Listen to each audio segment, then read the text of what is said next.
right, welcome on in to a very special edition of DCU Daily and Also Curious, because guess what, everybody?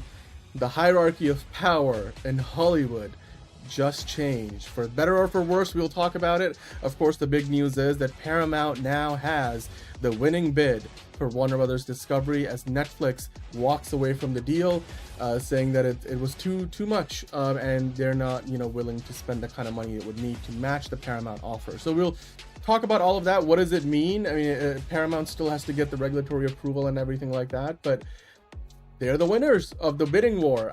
Was it like 11 times the charm, I guess, in terms of the number of bids they put up. We will get into all of that. We will break down what happens next, at least, our best predictions, what some analysts are saying on Wall Street, as well as other Hollywood insiders, what they expect to happen under a merged together combined Warner Brothers Discovery, as well as Paramount. And was this Netflix's plan all along? We'll talk about all of those things. How does it affect DC Studios? How does it affect, James Gunn, Peter Safran, everything they're doing, HBO? How does it affect the people at Paramount, and everything they've got? As well as, of course, we'll get into the quick hits. So we'll talk about some MCU stuff. There's a report out about where you might be able to watch Avengers Doomsday and Spider-Man Brand New Day in IMAX. It's not in America, but there will be places you can see it, so we'll talk about that. We have some Spider-Verse news from Phil Lord and Christopher Miller, talking about the third Spider-Verse movie, and then Ted Lasso news, as well as some DC stuff, because it is, of course, still DCU Daily, so we will definitely get into that and so much more. And with that, let's hit that news intro and get things started. It doesn't seem to matter what I do. I'm always the number two. All right, Mr. I need to paint my abs on to get nominated. You don't see Robert Downey doing that. You're kidding. You're kidding. I can't open the envelope without the... Warner Brothers is heading back into the Matrix with a new movie in the works. Wonder what other surprises are in store. I want to be Bruce Wayne. I like that. And you're gonna love me. There's the shot right there. That. Okay, we don't need to see chords. Right there. You look ridiculous. Well, not no more, he don't. What, dude? I can barely understand you. Your accent's insane. What the world needs now. Give me a hand up. Nope, I'm actually okay. Thank you very much. Oh, wow. Wow.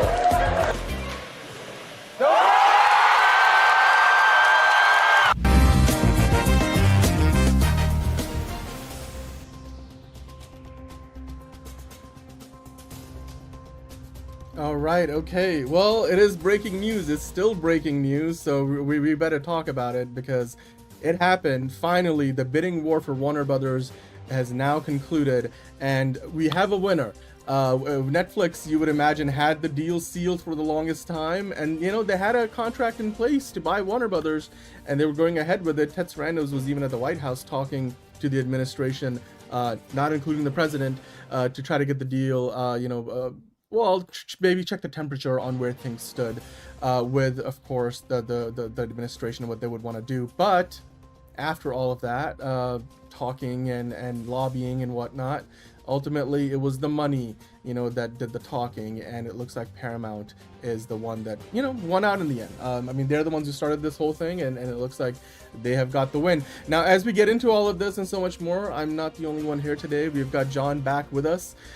John, how are you doing? And then, of course, I know that you're still not feeling well, so I hope that, you're at least somewhat on the mend, but talk to us about... I'm sick, and somehow it got worse. Great. Thanks, Paramount. Might as well make my grand return in regards to this terrible news that we have to deal with today. I can't go on many yelling rants because my voice is barely there, my nose is stuffed, and got a lot of phlegm in my throat. So after getting beaten to hell with a head cold for the past 3 or 4 days, this is not the news I wanted on my timeline yet. Some people are celebrating because they're stupid, so we're here to break everything down and talk about how the hierarchy's about to change, and not for any good reasons. So we'll see how this goes. we'll talk about it before we get into the news and stuff. I did want to mention, of course, Caleb is in the chat. Hello, Caleb. We got Monique watching. Hello. No honkas today. Oh, we'll talk about it. We'll get into the details. The good, the bad, and the ugly of it all. It's mixed green salad night of your choice with pancetta or surimi. Oh, Monique, that sounds amazing. A lot better than what I had on the stove earlier. Nelson, what's up, everybody? How are you doing, Nelson? Mr. Gonzalez is here. He's already canceled his HBO Max subscription. All right. Well, I'm sure you're not the only one. Cinema is dead, says Caleb. Okay, we got some early reactions. Less than 24 hours after Smiling Friends getting canceled, Paramount buys Warner Brothers. Well, Caleb, speaking of, it's happened now. So let's kind of talk about it. We'll walk through the timeline of events as they unfolded today. So pretty much, it was late afternoon. We got the news that Warner Brothers Discovery has declared, you can see here in the Variety article, the new Paramount bid, a superior proposal. And that basically meant that Netflix would have 4 business days to match the offer. So basically, this being Thursday, if they chose to match the offer, they would have until Wednesday of next week to do it. Hello, D. Cole. Thanks for stopping in. And of course, hit the like button while you guys are here. Let's talk about what happened next because, well, Netflix had 4 days, John, and Ted Sarandos was just in DC, visiting the White House to check the temperature on what the administration was thinking and where they were leaning with this. But that was earlier in the day. That was before Warner Brothers Discovery's board declared the Paramount bid to be the superior proposal. So it didn't take very long for Netflix to put out a response. So if you're going to go to that headline, John, for a second, it was literally not even hours later, minutes later almost, Netflix put out the response saying that, well, we're done. We're backing out of this bidding process, and it's not worth it for us. And so, yeah, Netflix decides to move on, and as a result of that, John, if you can go over to that article in the Hollywood Reporter, that just meant that, well, Paramount is by default the winner, and it's a stunning twist, to be sure. The Hollywood Reporter calling it. The streaming giants co-CEOs say the major studio was always a nice to have, which is something Ted Sarandos was saying on podcasts as late as last Friday, and it was a nice to have at the right price for Ted Sarandos and co, not a must have at any price. So like I kept saying yesterday, everybody, it was a situation where for Paramount, they need Warner Brothers for the market, and the scale to basically be able to compete with Disney and with Netflix at the level that they need to survive as a company with how things are in the world of streaming today. And it's not just about Hollywood; it's about TV, it's about streaming. So Paramount needed Warner Brothers. Netflix has always said we want, Warner Brothers. It's not a must-have for us. And so, yeah, I know, like, Monique, you're not happy about it. It's gonna be interesting to see how all of this kind of like adds up together. It's gonna be very interesting to see if anything that Warner Brothers produces for Netflix will still be the case. I think David Ellison leading up to this had said that he wouldn't sort of cordon off all that production at Warner Brothers Television. We'll talk about all of that in a minute.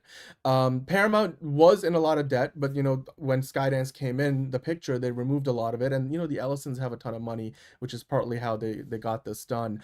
John, if you skip across to the next headline, we'll kind of like dive into the details of the offer that Paramount had to put out there to ultimately win this bidding war, because, well, Netflix didn't even come back with a counter. They didn't even want to raise their offer at all. They just said, we're not going to match Paramount's revised offer for the storied company that is Warner Brothers. And, well, they are walking away, John. If you scroll down here, we can go through some of this information.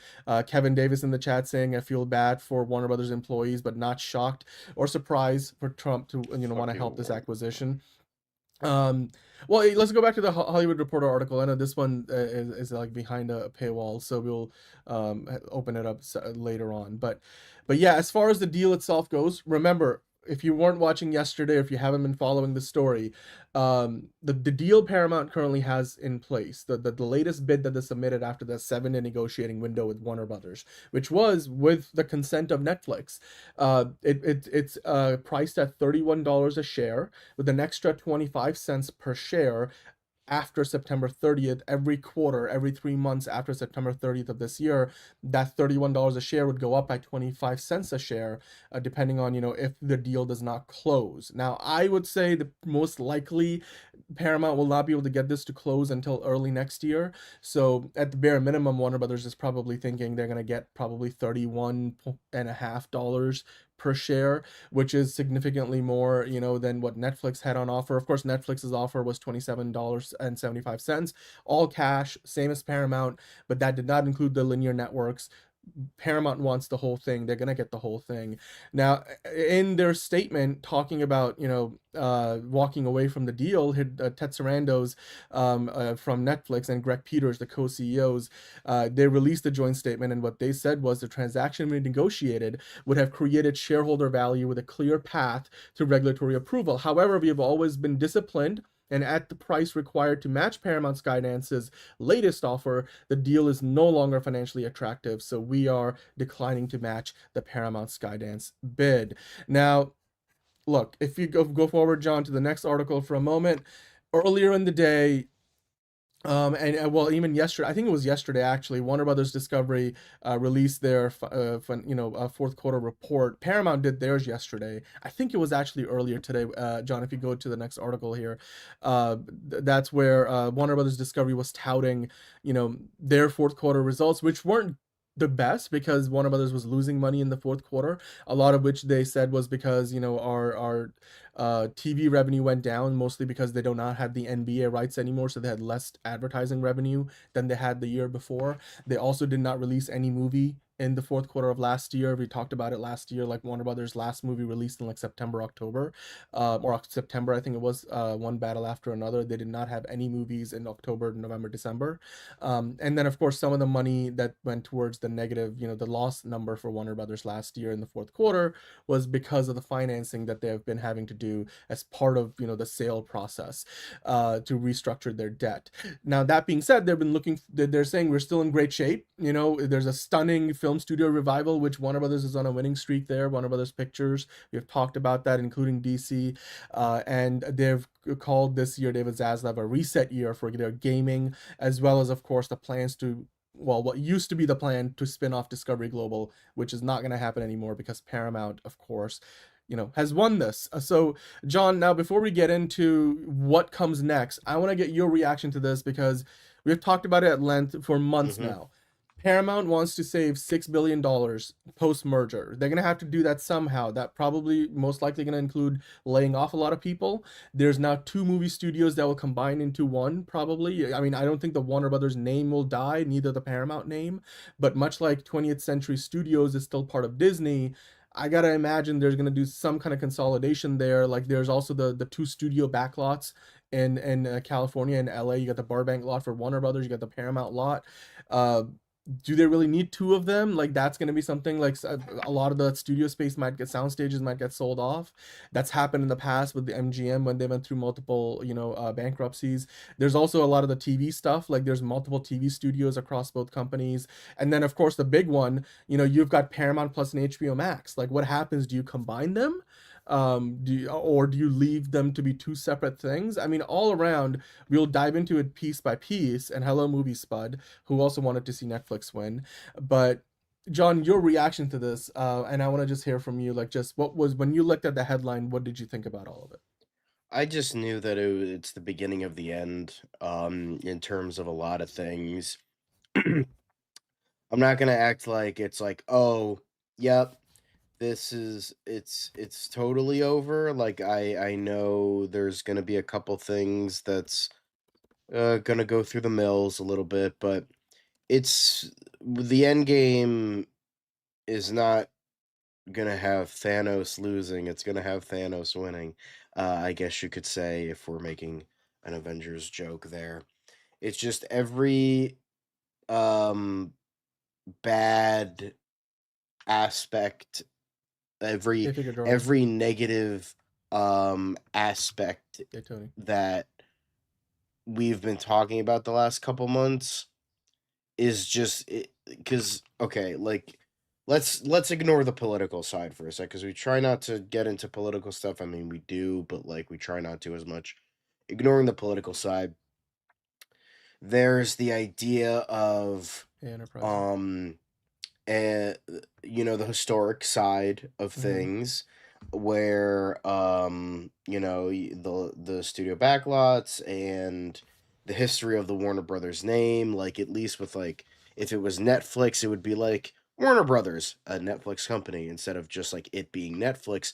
Now it's just going to be like a small piece of like the Skydance pie now, and that's kind of disconcerting. And then there's the historical aspect of it all.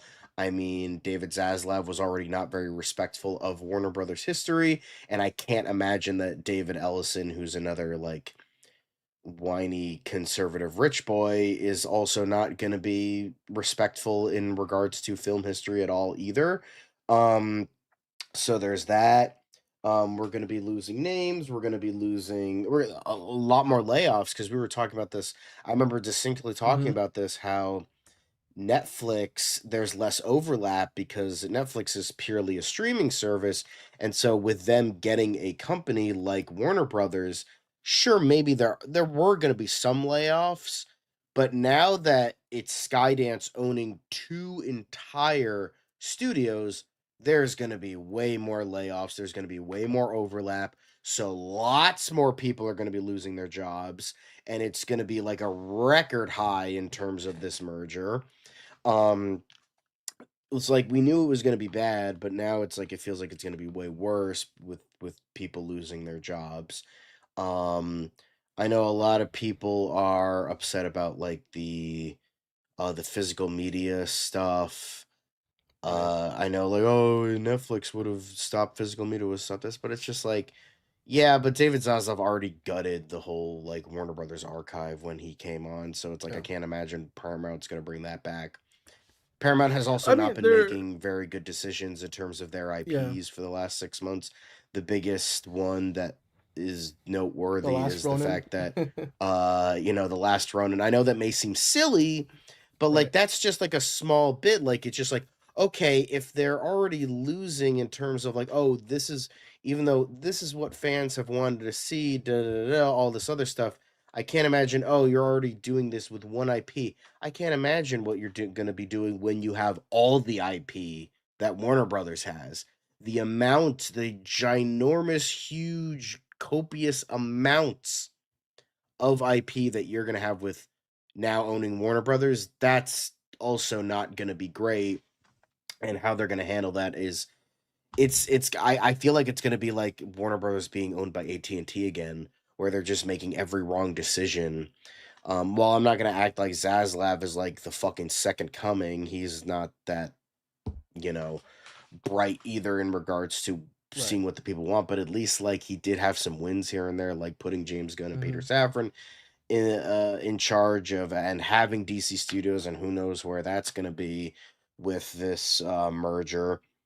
So it just seems like, I know, and the IP stuff, it's like, it's not a lot of things people think, oh, you're mad because it's like, oh, DC, it's just like the only reason that, for instance, like something like Sonic got as far as it did is because we bullied the fucking people into being like, hey, we don't want this, and we bullied them so far enough that it got we got what we want. But that was before David Ellison. That was before Skydance owned Paramount.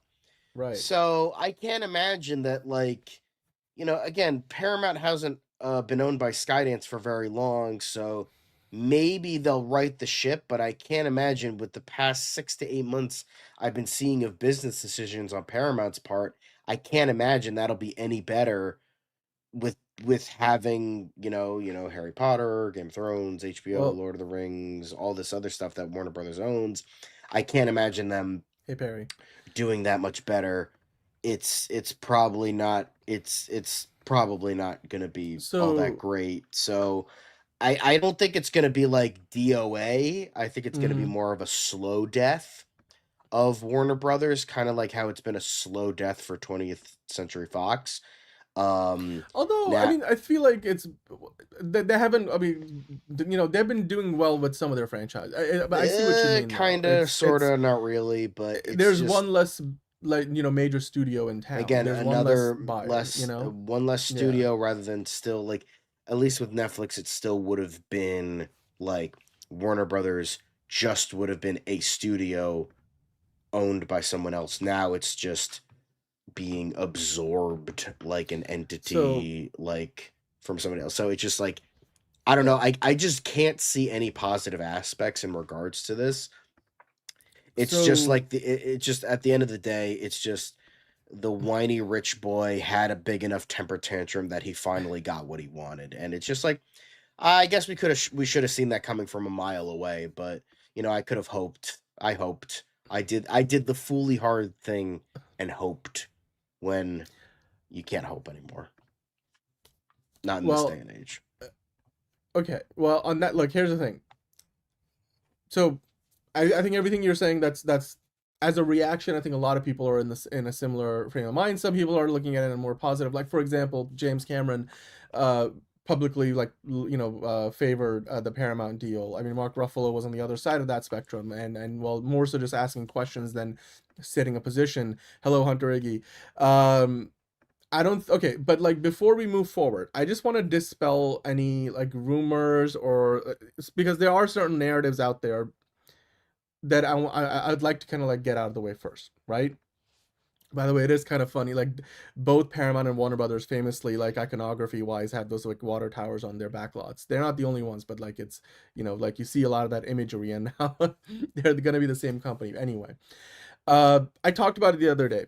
Consolidation in Hollywood is an age-old thing, as old as the studio system itself. MGM stands for Metro-Goldwyn-Mayer Pictures. That's what it is. And when MGM came together originally back in the day, it was a combination where Marcus Lowe put together, there was Metro Pictures, that's the Metro Goldwyn-Mayer, Metro Pictures, Goldwyn Pictures, and Louis B. Mayer Pictures. They became one company and became MGM. And, that was in 1924, over 100 years ago now. And of course, MGM has gone through many different iterations over time. Paramount used to be at one point a Gulf company. That's right, the Gulf company that sells you gas, the gas station Gulf company. And Warner Brothers has been, through many other mergers and then, spin-offs over the years. That being said, I know a lot of you guys, like Tony is like, okay, let's go on to the next thing. This is not the end of the world. Caleb is saying this is like the end of an era and there's no light at the end of the tunnel. Enterprising was asking a couple of genuine questions like, what happens to DC? What do we, is the DCU done? Rest in peace, CNN. We'll get it. We'll break down all of it. We're going to break down all of it. But before we do, I just want to dispel a few, immediate, overreactions. This still needs to get all the regulatory approvals, not only in Europe, but also in the US. Paramount has made some headway with that, but they're not quite like all the way there yet. It's not all the way done. And John, while I talk about this, if you want, you can swing to the next article and we'll talk about, then we'll get into what's going to happen with like James Gunn, Peter Safran, DC Studios. But nothing of that nature is happening right away, because as of right now, where we stand, this is a deal that is basically going to move forward because by default, Paramount is the winning bidder. Netflix has walked away. Comcast already walked away a long time ago. I don't think they're going to re-enter the fray at this price. So Paramount currently is, at this point, the leading, bidder by default, the only bidder and the winning bidder. Warner Brothers Discovery's board has to make it official that they're going with that deal. What does that mean? It means that Paramount will have to now pay or cover Warner Brothers' $2.8 billion breakup fee that they will have to pay to Netflix to walk away from the deal that they already signed with Netflix late last year. They also will be paying, the $1.5 billion to help refinance the debt that Warner Brothers has to do in order to walk away from Netflix, the debt exchange deal that's part of the finances of it all. So already Paramount to enter into this officially will have to fork up $4.3 billion. Then, if this doesn't get regulatory approval, they'll have to pay Warner Brothers $7 billion if that happens. Unlikely, but if it happens, that will be the case. All of that will take time, and as part of this whole entire new offer that Warner Brothers has gotten from Paramount, they don't have a clause in there where they can walk away from this deal if like the television, business that Warner Brothers has, which they've been trying to spin off, completely craters. So that means they're basically, saying we're here, we're going to stick with this. We're not going to walk away from some kind of technicality, or if like your business completely turns upside down. Hello, Johnny Dome. We're gonna get into the positives and the negatives about this very, very soon, Johnny, but that's a really good point, and I'm gonna get back to that. So yes, because there are positives, there are negatives. I mean, John, I know that you had a very negative reaction to this, and a lot of people did. I've been looking at it slightly more pragmatically, because you look at the two options.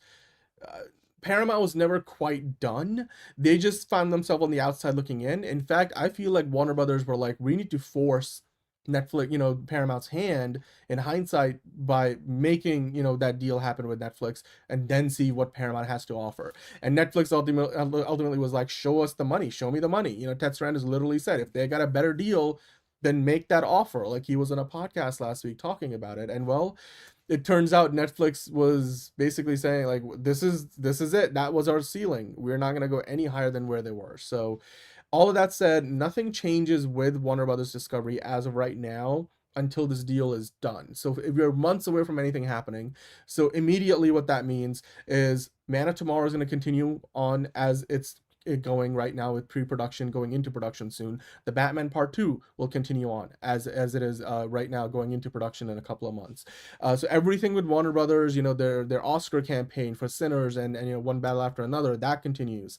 All of that continues on. Paramount continues, business as usual as of right now. Yes, there's going to be people, at both companies. I've worked with people and at several of these companies involved in all of this before, so I know people who also currently work in these companies, or the many companies that are part of Warner Brothers Discovery and Paramount. And there's uncertainty, yes, because there's questions like, okay, what's going to happen down the road with TNT Sports and CBS Sports? Like, is that going to merge? Most likely. What's going to happen between CBS News and CNN? Like, what's going to happen there? There's likely going to be some mergers there. I mean, we're not going to get into the politics of it all per se, but Netflix clearly also saw that there was a lot of opposition in the US, but also abroad, at the idea that Netflix would be an even bigger monopoly if they were to buy Warner Brothers. So I think them walking away had a lot to do with that, not just with not willing to offer more money. And we'll talk about the impact that has had on the stock price later on, because Wall Street likes Netflix the way it is, not with Warner Brothers in tow. So again, business as usual right now. This deal it's not like they even signed an agreement. Paramount right now, like, their offer is there. Warner Brothers, the board has said it's the better offer, and they're gonna go with that offer because now that Netflix is backed away. But we haven't heard, this isn't like when Netflix signed the deal with Warner Brothers. There isn't a new contract in place yet, but for all intents and purposes, that's where this is headed. So with that in mind, let's talk about what's next, John. So this here on Substack, I thought was a great article, and they do a pretty good job of sort of breaking down how all the pieces might come together. I want to see if I can actually bring this article up on my side, because I think this is behind a paywall. So let me see if I can get in there. But ultimately, John, if I were to ask you, coming out of this, what is the biggest question on your mind in terms of like what happens next?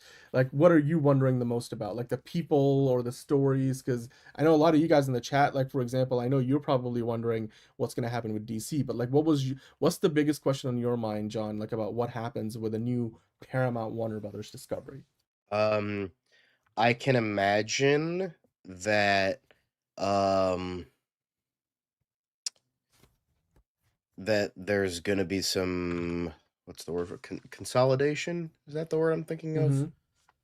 Well, yes, definitely consolidation. Like, yeah, kind of just like a big one. Bringing it down until it's like, because usually what it is, and it's not like a personal thing, it was going to happen no matter what empty promises David Ellison made. He's going to clear ship with most people, and replace it with the people he wants. Like, that's how it's always been whenever there's a merger. Clear ship of all the major people, bring in the people you like, and that's how it's going to be. Now I know the biggest question, since this is DCU Daily, a lot of people are like, well, James Gunn, Peter Safran. I know very, very, very early on, David Ellison said they'd still work, that he would still keep them on. But one that was very early on before he had his, temper tantrum. And so who knows if that's still on the docket. So, I mean, it could go either way. It's really, um, I'm not sure in regards to if James Gunn, like, I think it's the heat is on even more with this upcoming year of success, because we've been talking about, like, ignoring merger stuff, ignoring all that stuff. We're like, if we want the DCU to be successful, then we got to really pay attention to 2026.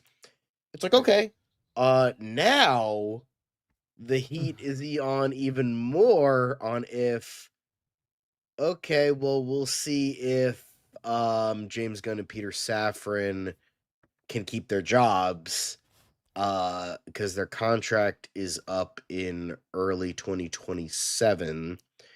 So 2026 is going to be the heat is on. It's going to be much, much bigger now. It's not like, oh, is the DCU is not even like a thought anymore. It's just like, if Peter Safran and James Gunn can keep their jobs, like, that's what 2026 will provide. If it's not a success, then they're out. Like if Supergirl fails, if Lanterns somehow fails, how they're gonna, metric that, and then if Clayface fails, if all three of those fail, and then whatever smaller projects are going to be greenlit during that time, DCU or otherwise, then they're out. Like, so even if you don't want to watch any of those, I would say pay the money to see them, and if you really want James Gunn's DCU to survive, then by all means just try to go see those, pay for them, and just don't wait till streaming. Or, well, and then if you don't care, then by all means fucking don't watch them. But if you do care, then go see them, go pay to see them. That's how it is. Yeah, I mean, Dynamic Duo, Mr. Miracle, another couple of projects that are in the works right now. But those are, 2028. Yeah, So. although Dynamic Duo further along than Mr. Miracle, it's been greenlit for a lot longer. But that being said, okay, let's talk about, again, with Paramount now basically soon to become, as long as they get all the approvals from the various regulators, the new owners of Warner Brothers Discovery. That comes with a ton of stuff. The big ones, of course, that everybody is going to be wondering about is like Warner Brothers Pictures. There's a Paramount Pictures, there's a Warner Brothers Pictures. Those are the two Hollywood studios.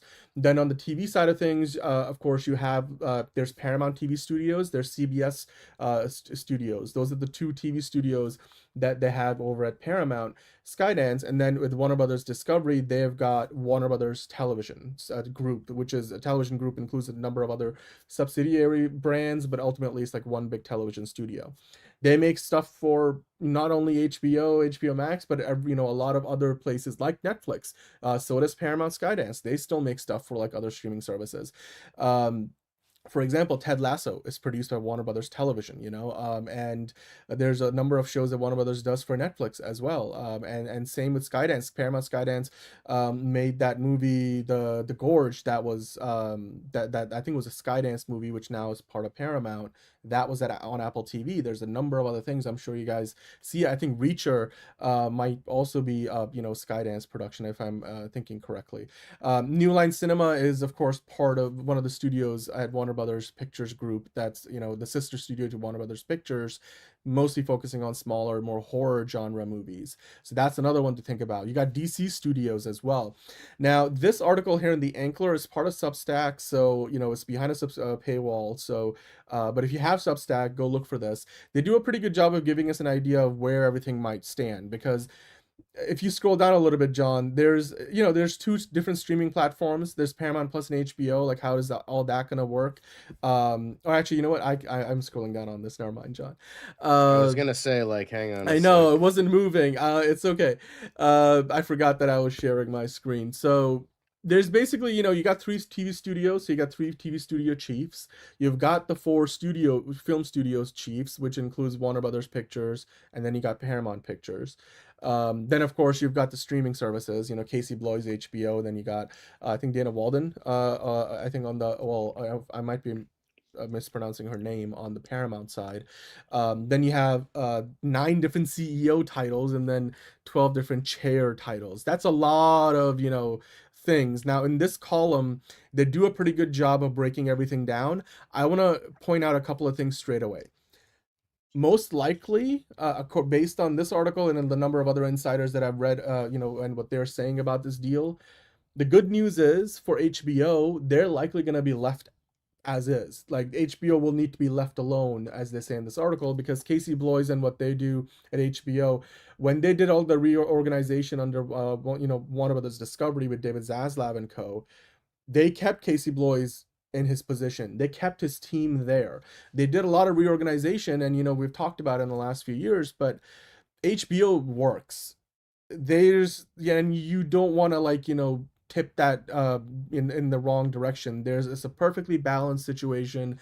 They create some of the best television ever of all time today, and probably in the future as well. That was one of the crown jewels that Netflix was looking forward to getting their hands on, that Paramount will now have. So I don't think HBO is going to change much, especially the leadership at HBO is going to stay the same.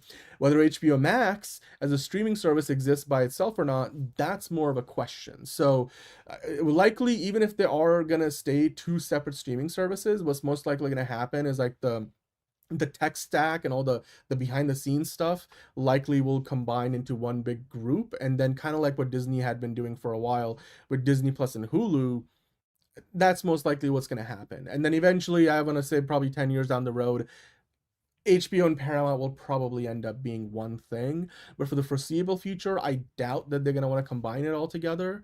And if anything, HBO Max has like 130 plus subscribers based on Warner Brothers report yesterday, and then Paramount Plus based on the Paramount results, financial results, they have like over 76 million subscribers. So now, granted, a lot of overlap there, so it doesn't mean that when the 2 companies get combined, let's say the 2 streaming services become one, that doesn't mean you add 76 odd plus 130 million odd and you get a number of over 200 million. There's going to be enough overlap that you're probably looking at around like 150 to 180 million total subscribers. That's a pretty big range, but that's there's just a lot of opacity behind how much overlap there is in the subscriber bases. Paramount probably knows more about that because they got to look at the financials of Warner Brothers as part of the bidding process. That being said, it would still make Paramount like immediately the third, if they do combine them, the third biggest streaming service. And then of course there are lessons to be learned from, the Disney Fox deal. Like you said, John, there's a lot of things that Disney got right, but there's a lot of things that didn't get right. Like we have yet to see an X-Men movie. There's like, that was one of the big things people were looking forward to when Disney bought Fox.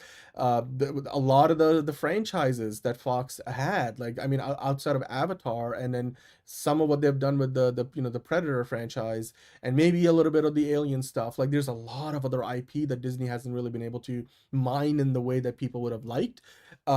That being said, of course, Disney has Marvel and Star Wars, so like they're not lacking for IP. Paramount with Warner Brothers now gets Harry Potter, gets Lord of the Rings, and everything else. So let me just kind of quickly go through some of these details. We'll stop and talk about them. But before, and as I do, feel free to stop me and we can kind of like, have a conversation and maybe if you need to debate about where we think things are going. But what do you think, to kind of start on that, like about Casey Bloys and his HBO team, which I think is probably most likely going to have the least amount of change because HBO works as is and it works really well. So I wouldn't change that. They didn't do it when Warner Brothers Discovery, had that merger happened. How do you look at this? Do you think HBO will largely stay as it is? And then what do you think is going to happen with HBO Max as well? You guys let me know in the comments, and we'll get into that in a little bit more detail. Aliens, Predators, and X-Men. Yeah, those are big franchises for Disney. Should be bigger. Yeah, Discovery Channel, all the Discovery channels, Food Network, you got the Travel Channel, the Smithsonian Channel. That's all now under the same umbrella because Paramount runs that for the Smithsonian. Then you have, oh, Jalen in the chat. Hello, Jalen. With the ego of Ellison, Caleb says he'll probably just regulate Warner Brothers to be a smaller part of Paramount. Yeah, I don't think you spend over $100 billion to then, marginalize all this new IP. Like the Ellisons have money to spend, but they're also have got that money because, they've been savvy businessmen over the years, right? So I don't think they're gonna bleed all that money it's not a buy and shut it down situation. So I don't think that's gonna be happening. That's definitely, it just wouldn't make any sense. But yeah, I mean, Tony, HBO is too big, too recognizable, and too valuable for them to really try to mess with the balance of that whole situation. Yeah, and enterprising, there's definitely gonna be pressure on DC to keep going on that winning streak that they've already been on for a little while. The Watcher's here saying things are gonna get even better with DC now, even better. So the Watcher loves that Paramount is gonna get to buy Warner Brothers. The one person who thinks this is good. Yep. We'll see. No, we'll see. We'll definitely see. Although here's what I will say. Whatever Paramount does in terms of like the new leadership and how all the pieces will fall, we should give them 2 to 3 years to see where things are at, because like there's a lot of decisions that have already been made with the two companies as they are today that will still reverberate for the next couple of years. The CW is a very small part of this, Johnny Dome, because Paramount and Warner Brothers only own like 10% of it now or something like that, or even less. It's mostly owned by Nexstar, which is a completely different company. So the CW has been out of the picture for a long time. I don't think that will change. It's not like a Hulu situation when Disney, bought Fox and then, ended up becoming the owners of Hulu. Completely different situations.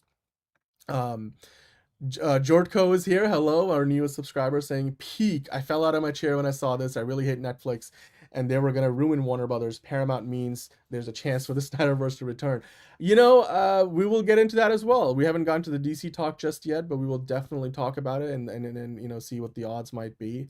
But Netflix was going to gut Warner Brothers, says the Watcher. Gut it. Well, they said they were going to largely let it operate, as is today, if they were to be believed. I mean, I would take them at face value until, they make us feel any differently about it. So Ted Sarandos kept on saying Warner Brothers would kind of operate as it is right now. We're not buying, a theatrically releasing movie studio to just, get rid of all of that. Like, they have this infrastructure. I believe that. It's like, these businessmen, they're in it for the money. Like, follow the money, if not anything else. They're and in capitalism, it's all about the greediness. So I don't think that what Paramount is here to just make this a completely political move. This is not a political move.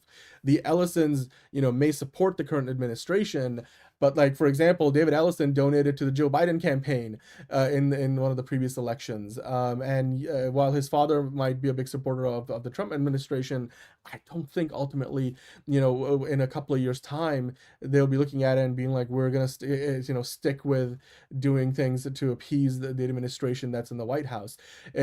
We live in a very politically charged world right now, and Paramount is doing whatever it can to get their business deals, through the door, because you got to remember, Skydance has been in this cycle of acquisition now for a few years. So everything they've been doing, whether you like it or not, they've been doing it, with this very cold approach of, we're going to do what it takes to make all of this happen for us. Because they went through that deal to buy Paramount for a couple of years, which was also a very protracted, situation and rife with a lot of regulatory hurdles and stuff.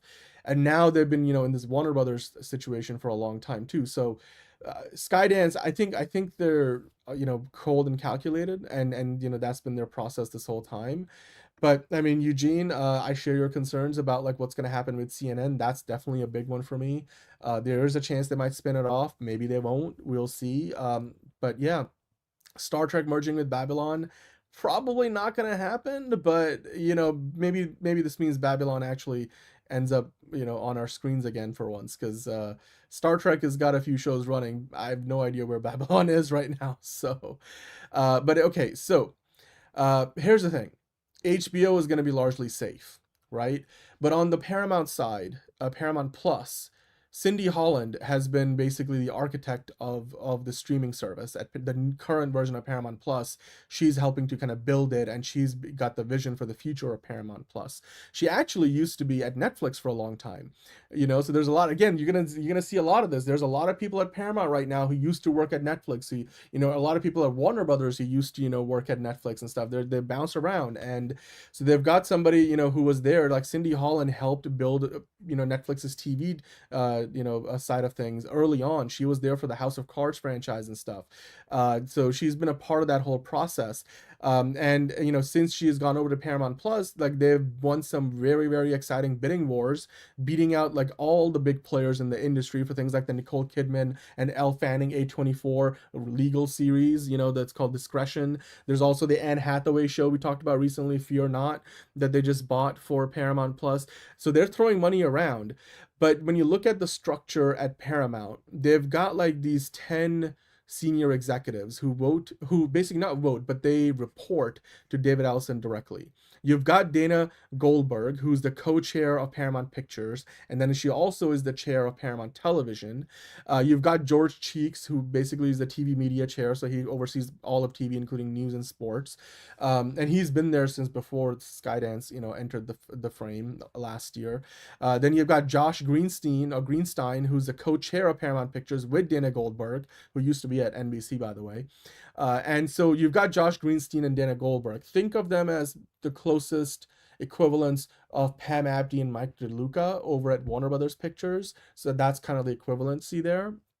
You got, of course, Jeff Shell, who's the president. He's been in some hot water lately. Barry Weiss is the CBS News editor-in-chief.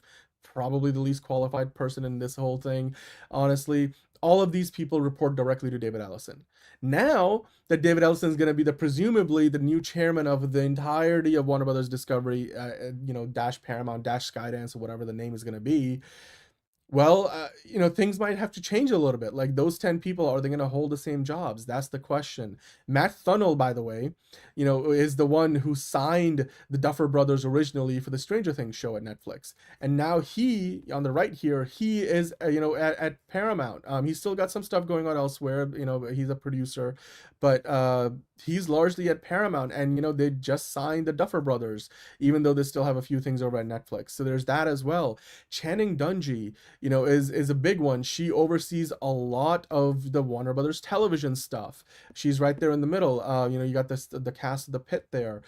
What's going to happen with her? She used to be at Netflix, and she's the one who helped bring Shonda Rhimes over from ABC Disney to Netflix. And now she's been overseeing Warner Brothers Television. That includes a ton of big shows. They make Ted Lasso, for Apple. They make the Running Point show for Netflix. They make Abbott Elementary for ABC.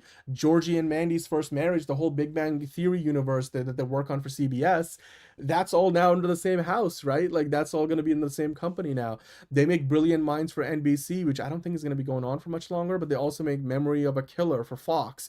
That's all Warner Brothers Television. They make Not Suitable for Work for Hulu. Like, so Warner Brothers TV, their studio makes a lot of stuff for a lot of other people. So you got to wonder how that's going to change. And Channing Dungey has been seeing that. Is she going to not have those same responsibilities? That's a question. We'll see if that plays out or not. Now you look at this here. This is interesting. The team Warner Brothers Discovery, there's 16 people who report directly to David Zaslav right now. There's 10 people I talked about that report directly to David Ellison. Now, here's the, where we get into all the DC stuff as well, because of course you've got Warner Brothers Motion Picture Group that's led by Mike DeLuca and Pam Abdy. So they're, the big motion picture group, co-chairs and CEOs. They report directly to David Zaslav. Casey Bloys is the big HBO person. Then you've got, of course, I mentioned Channing Dungey on the TV side. Then you've got James Gunn, Peter Safran. They are the co-CEOs and chairman of DC Studios. They directly report to David Zaslav.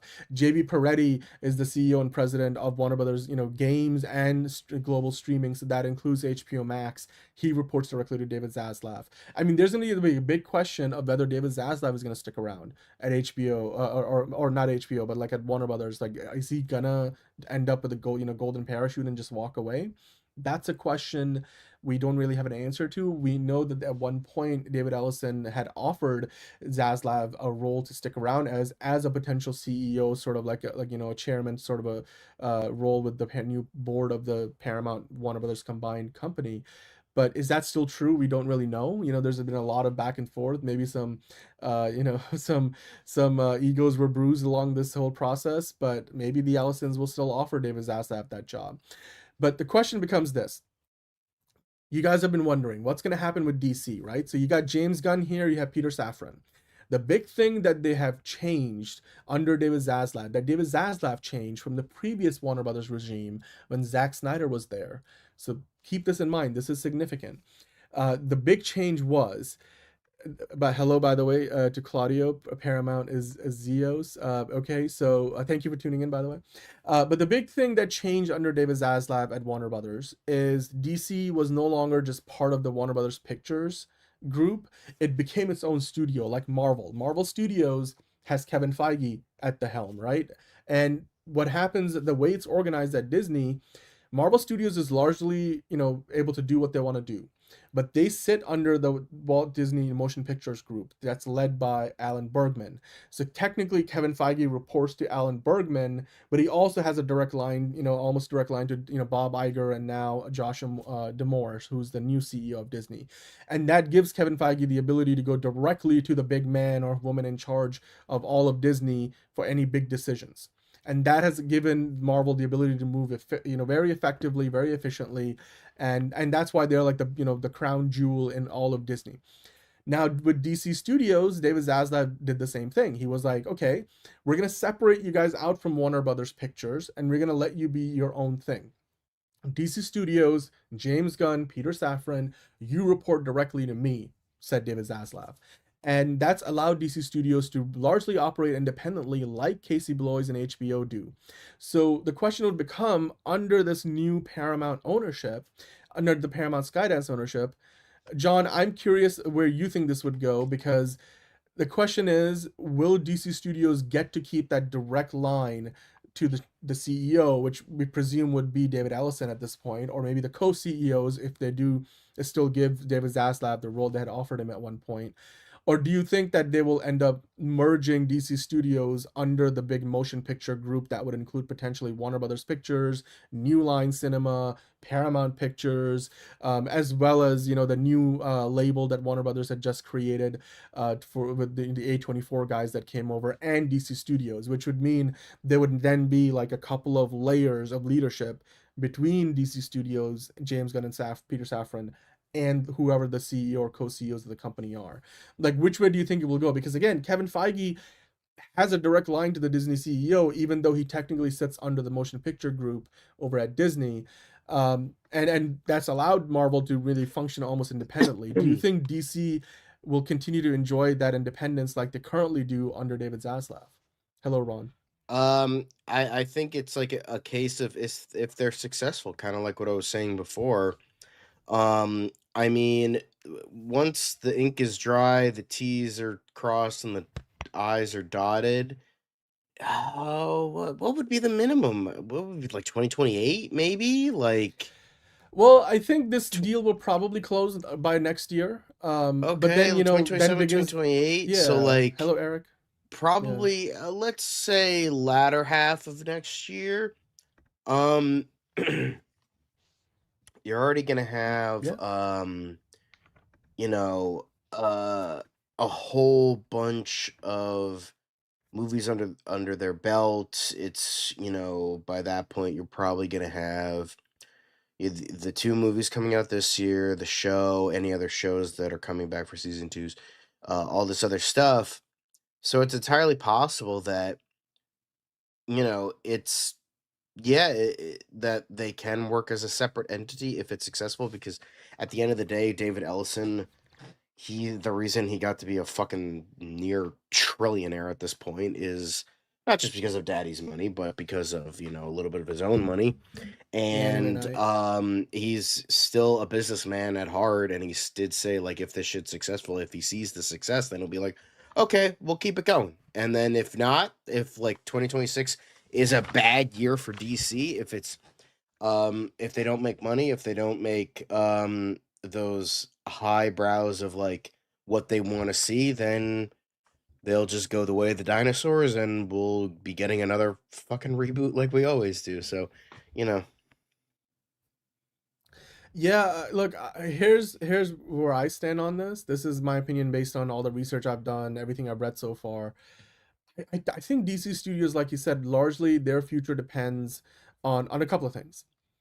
Because it's gonna get a little messy. There's a lot of like, CEOs of divisions and studios, whether it's TV studios, movie studios, streaming services and stuff, between the two companies, who won't all be able to keep their jobs, right?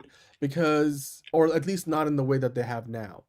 And there's gonna be, what they're calling in this article, some level of musical chairs happening. And here's the reason why. Because you have Paramount TV studios, you have CBS studios, and then you have Warner Brothers TV television group.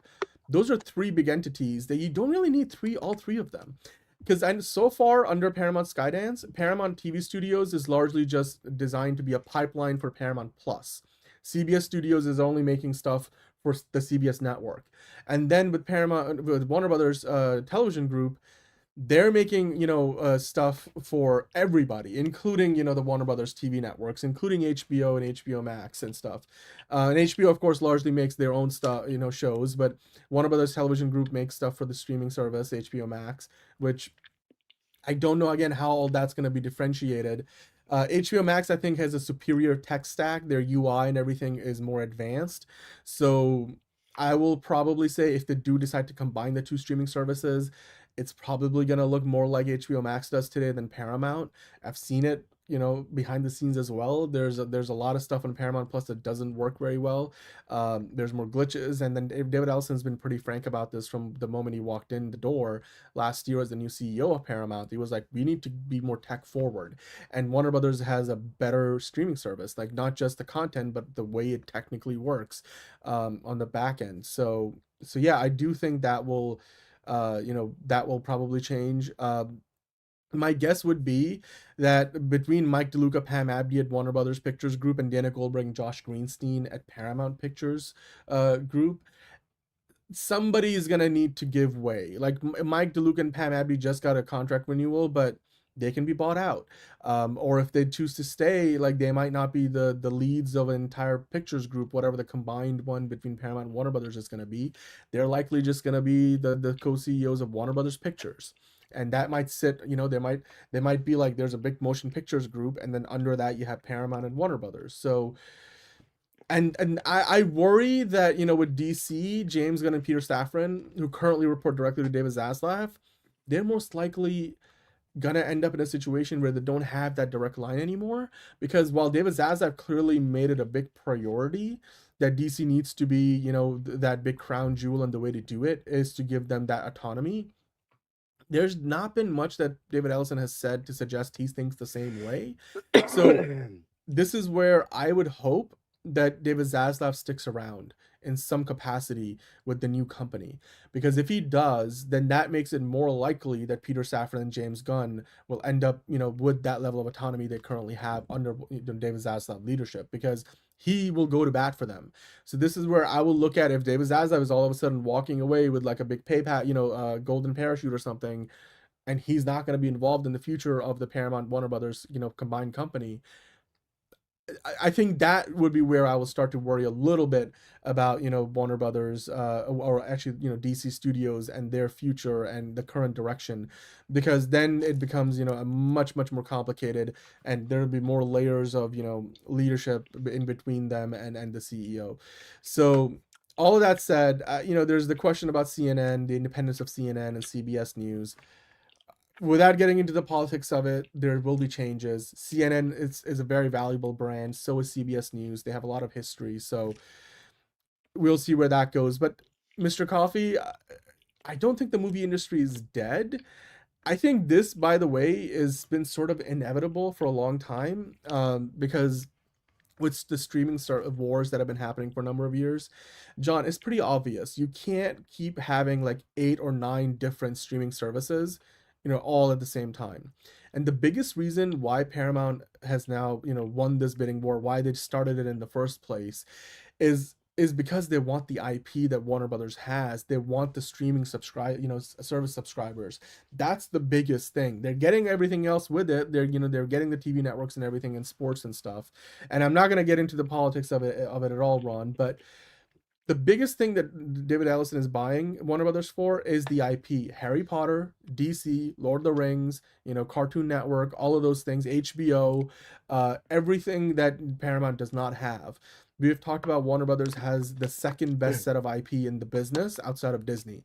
And now Paramount will have that in addition to what they already have, which not as bad as you might think, but it's not anything compared to Warner Brothers. They've got Transformers, they've got Top Gun, they've got Mission Impossible, so they've got Nickelodeon and stuff, Teenage Mutant Ninja Turtles, but it's not like Lord of the Rings or Harry Potter and stuff like that. So yeah, I mean, they're gonna keep CNN Texas rolling. I don't think CNN is going anywhere. It's just gonna probably, leadership might change, because right now CNN also sort of operates with a lot of independence. So the leadership over at CNN, we'll see if that, Mark Thompson is the CEO of CNN, and we'll see if he will report directly to David Ellison the way he does now to David Zaslav. So that will be interesting to see. But a lot of this might change. But John, if you can kind of swing over right now, I want to go through a little bit of what Paramount has done so far under David Ellison, because I want to see, what are the odds that they will actually be able to make this all work? Because if you think about it, and this is not even just an opinion, these are the facts. Warner Brothers Discovery is like 3 or 4 times bigger as a company onto itself than Paramount is right now. So David Ellison just bought a company that is much bigger than the one he currently owns, or is in the process of buying. That's a big deal. So he's already, been running Paramount for the last few years, or for the last few months, not even years. It's been less than a year that, they've had this. So John, if you can quickly go to the article or the press landing page over on the Paramount site. I want to quickly ask a question, and I want to set the stage for this. If you scroll all the way down to on all the different news stories, all the way back to August of last year, because in August is when Paramount and Skydance merger completed. Yeah. Since then, I got it up right here. No, sorry. If you go to there's the list of headlines on the homepage of their press. So if you keep scrolling down, I did. Yeah. Yep. If you keep scrolling down and we'll go all the way down to August. They've made some big moves since Skydance walked in at Paramount. The first thing that they did after closing the deal, David Ellison did, they did that huge announcement to get the UFC rights. Then they got the Duffer Brothers. So if you scroll up here slowly, John, we got the Duffer Brothers at Paramount, who just, went from Netflix to Paramount. And now under Warner Brothers, they can have access to all the Warner Brothers IP. There's a big deal that they signed to bring the Call of Duty franchise to the big screen. That's now all under the same umbrella.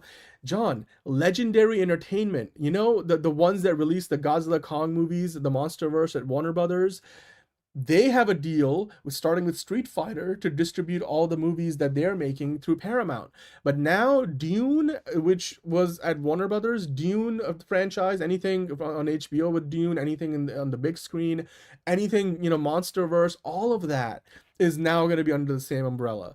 That will be interesting to see how all of that is going to work, because Legendary famously left Warner Brothers after that whole HBO Max day and date release fiasco during COVID-19.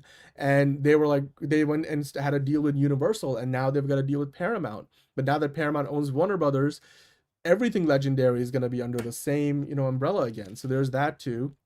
Then if you keep going, because now technically Street Fighter and Mortal Kombat will be released by the same studio eventually, right? Or the same, larger company. They've also got Zuffa Boxing, which is a new boxing league that they signed a deal for. We of course know, John, that they signed for a deal with overall deal with James Mangold. So he's over at Paramount. But now, maybe this makes the Swamp Thing movie a little more likely to happen, because he's going to be working in basically the same house per se. So there's that as well. If you keep scrolling up, there's a few other announcements I wanted to quickly highlight. Because as the year went on last year, in 2025, Paramount just kept on making deals. Not only were they trying to buy Warner Brothers, they kept on making other deals. But like for example, Tom Cruise, John. Tom Cruise has an office, has a production office on the Warner Brothers lot, and he used to be at Paramount. I mean, still he's doing Top Gun sequel there. He's still potentially gonna do more Mission Impossible movies, but it seems like he was running to Warner Brothers, and now Warner Brothers is running to Paramount. So Tom Cruise is still gonna be in the same house. There's a lot of overlap like that, which could be a good thing. You never know. Um, I don't know. What do you think, John? There's some similarities here. Do you think this bodes well for things like the MonsterVerse, because now it's again all under the same umbrella? Do you think this bodes well for Dune? What about Tom Cruise, like James Mangold? Does it make the Swamp Thing movie more likely to happen because now like his overall deal could potentially cover DC stuff as well? I mean, maybe some things are more likely, maybe some things are less likely. It's just in regards to that, we all just kind of have to wait and see. I'm not holding my breath for anything positive as of right now. I'm still kind of in a mewling mad kind of mood, so we'll Fair we'll we'll enough. see in regards to how all of that takes. It's just like out of the few like major business decisions in terms of IP, um I just see they're not very good ones. Like the Call of Duty stuff has not been good. um the stuff with TMNT has not been good, as well as I think a couple others have just not been all that great. So we'll just have to wait and see in regards to the IP stuff. I hope for the best. I expect the worst. Yeah. Yeah, well, and then to address the point Mr. NYC is making in the chat, there is that special vote to vote on the Netflix deal on March 20th, but that will probably change at this point because if the board is no longer recommending the Netflix deal, I don't think that March 20th meeting is either going to happen on March 20th, or if it does happen, it won't be to vote on the Netflix deal anymore. It will be to vote on the Paramount deal. So, yeah, I mean, it depends on whether they keep it or not. I don't believe we know yet which way that's going to go. But good point in Mr. NYC. That's when the shareholders get to vote on this. So, uh, and the shareholders ultimately are going to vote for the deal that gets them the most money. And right now, there's only one deal on the table because Netflix walked away. So, question from Jordco saying, does this mean Paramount Plus will add Warner Brothers stuff to Paramount, or will HBO be the main hub for DC content and Warner Brothers? That's a very good question. We don't know yet. We're kind of speculating because they haven't really said anything about it. Uh, Most likely to happen is, like John said, not a lot will change for the next year or two. Most likely, not until 2029, maybe at least, not until 2028. You're likely still going to see all the HBO stuff still on HBO. You're probably still going to see, all the Paramount Plus stuff on Paramount. So I wouldn't be looking at seeing all the new Star Trek shows dropping on HBO Max anytime soon, or the Harry Potter series to pop on Paramount Plus. The question would be more likely, what's going to happen with all the HBO stuff they've been licensing to Netflix.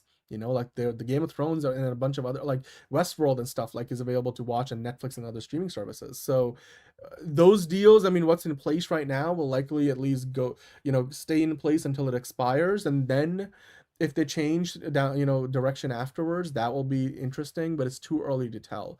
A lot of that change will not happen for another year at the very least. I don't think Paramount is going to pull back all of the Warner Brothers IP from Universal theme parks. It's a good question, Tony, because theme park, rights and all that stuff is uh, complicated and a whole thing unto itself. But Paramount doesn't own theme parks. If this was a situation where Disney had bought Warner Brothers, that would be different, because then all of the stuff at Universal theme parks would likely eventually go away, at least the Harry Potter stuff, anything Warner Brothers would owns, and Disney would incorporate it into their theme parks. Paramount doesn't own any theme parks. Universal is a separate thing, so I don't think they will change it. But again, I'm not giving you guys facts. This is speculation because Paramount hasn't said anything about this right now. Warner Brothers hasn't said anything about it right now.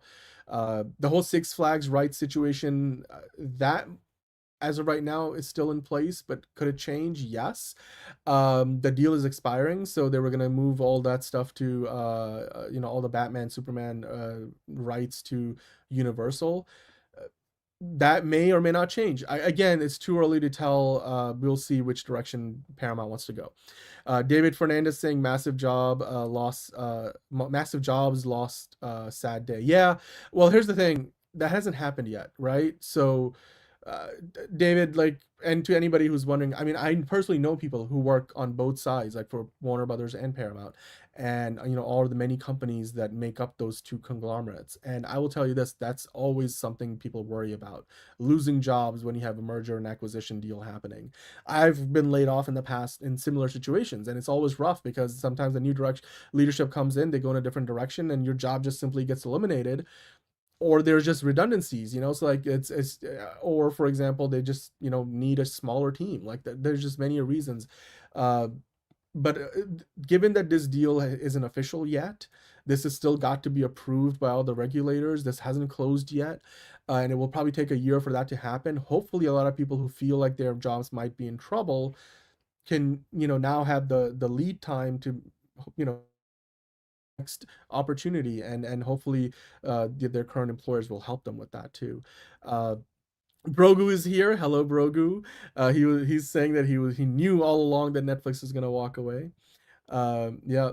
Well, Brogu, that's happened. That's exactly what's happened now. M2G is here saying, are we going to get a TMNT Batman crossover? John, would you like to see that? Would you like to see TMNT and Batman crossover?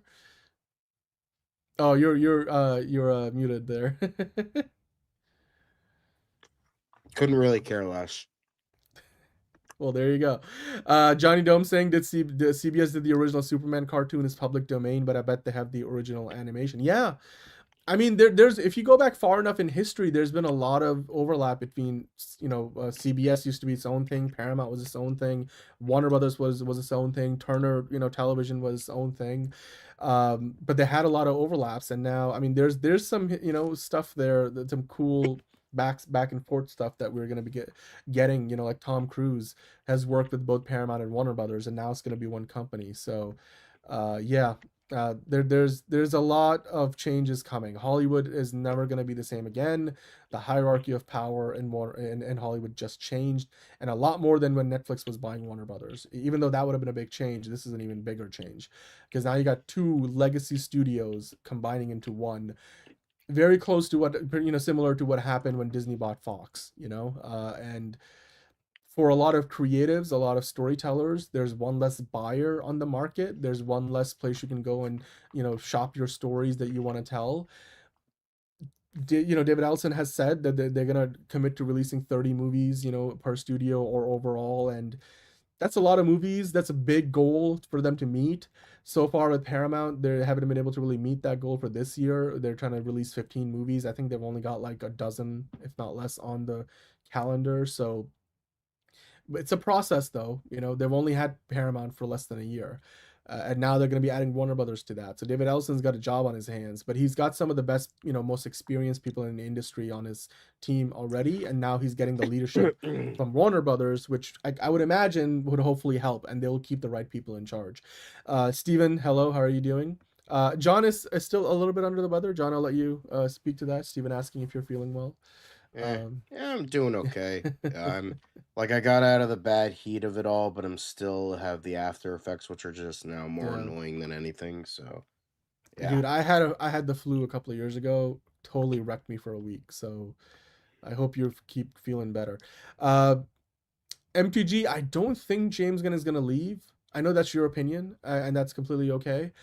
I look. Here's the thing. There's no need to sound the alarm, because James Gunn's job right now is safe. He's still producing Man of Tomorrow. That's still going to get released.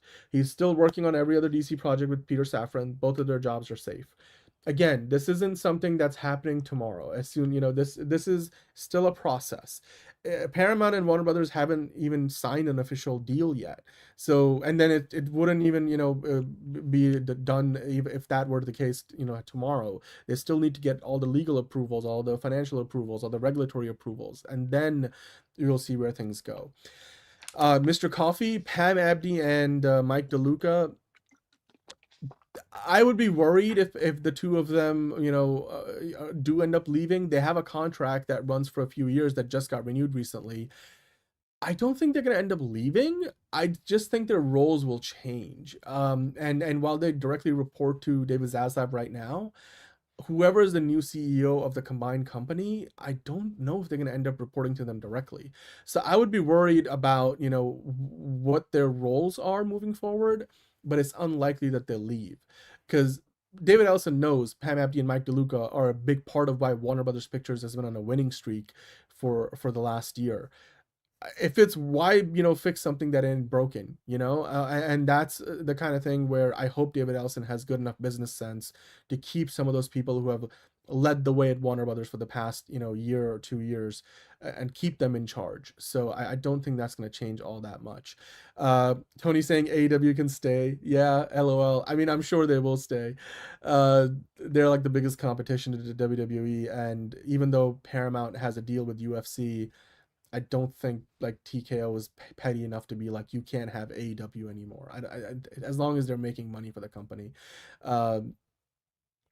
Are we calling, who are you calling ignorant, by the way, Mr. Coffee? Let's be respectful in the chat. Everybody has a right to their opinions. We're, it's okay. We can have our opinions and be respectful for other people's opinion. And again, a lot of what we're talking about now is speculation, expectations. We don't know for sure where everything is gonna end up ultimately, because this deal hasn't even been finalized yet. So yeah, there is actually in the comics, Batman and TMNT do have crossovers, Watcher. You were right about that. Yeah, you know what, Steven, you got to give it to Paramount. This was their 11th bid. It took 11 bids for them to get it, ultimately. So yeah, they stuck with it. And I guess Warner Brothers Discovery knew it. David Zaslav knew it. David Ellison ultimately was not going to give up. So Figure Drawing asking John, are you going to watch Doomsday? It can be in protest to the Paramount deal. I don't know how that adds up, because it's like, what does one have to do with the other? But I don't think John is convinced by that logic, Figure Drawing. Well, look, Hollywood is going to continue to consolidate. That's where we're at, Ron. And this is not, this has been a long time coming. We're gonna have fewer streaming services. Peacock probably needs to combine with another streaming service too. We've talked about that now, that Paramount is gonna end up potentially combining, with HBO Max. Peacock needs something similar. Like, it's hard. Disney Plus is huge. Amazon Prime is huge. Netflix is huge. I bet you in a couple of years' time, we'll be able to count all of our big streaming services on one hand. And this is the beginning of that process. So and Hulu is merging into Disney Plus. That's another one gone. But it's just the way streaming works. It's economies of scale, and that's why Paramount needed Warner Brothers. Netflix was like, it's a nice to have. It's not a must have, and that's why they walked away from it. And look, to anybody telling you Paramount's going to do one thing or the other than what David Ellison has already said, I wouldn't take anything else as anything but speculation or predictions. And David Zaslav hasn't really said much about this so far. Neither has Paramount. So we'll see what happens. So, and we'll talk about it here as we move forward. Again, we're not going to get into the politics of this whole thing. That's a whole another conversation. We don't talk about it on the channel here. We're just talking about the movies and TV shows. Your fake 915 saying if either CNN or Nick or Cartoon Network or Nick has to fold, I hope it's Nickelodeon, since Cartoon Network is a more valuable brand. Well, I think that's arguable. Like, I feel like Nickelodeon and Cartoon Network are both very valuable and popular. I mean, SpongeBob is huge. That's Nickelodeon. And I realize that Cartoon Network has been huge over the years as well. I don't think either of them are going away, honestly. They're both too valuable to be put aside. So yeah, but anyway, let's see. Let's keep going. Monique saying there's a nasty flu bug going around. Took me, yeah. It's been bad. It's been bad. So yeah. Hopefully you guys are feeling good, because I'm half under the weather. Like, I lost my voice after the show yesterday. John, of course, still under the weather. Yeah, it's going around. So like, make sure to take care of yourself, especially if you're in the Northeast US. It's cold, and we get like snow every other day. So yeah. Yeah, let's be respectful in the chat. The Watcher, I know we all have different opinions. That's okay. We can be respectful. You're okay to voice your opinion. It's as valid as the other person. What about the Saudis? Hunter Iggy asking. I think they're still part of the financing that Paramount has in their deal, but they won't have any voting power. That was one of the things that they signed a waiver on. So, I mean, they will have an interest, a vested interest in the new company, but they won't have voting power. So I don't know how much influence they will actually have. And it's a relatively small chunk of the overall deal that money that Paramount is paying for Warner Brothers. Do you think there's a chance that DCTV will return since Paramount makes a ton of shows, Jordco? Well, I mean, Warner Brothers actually makes more shows. Warner Brothers Television Group makes more shows than Paramount does. I don't think DCTV will return in the way you're thinking. Like, it won't be like WBTV or anything like that.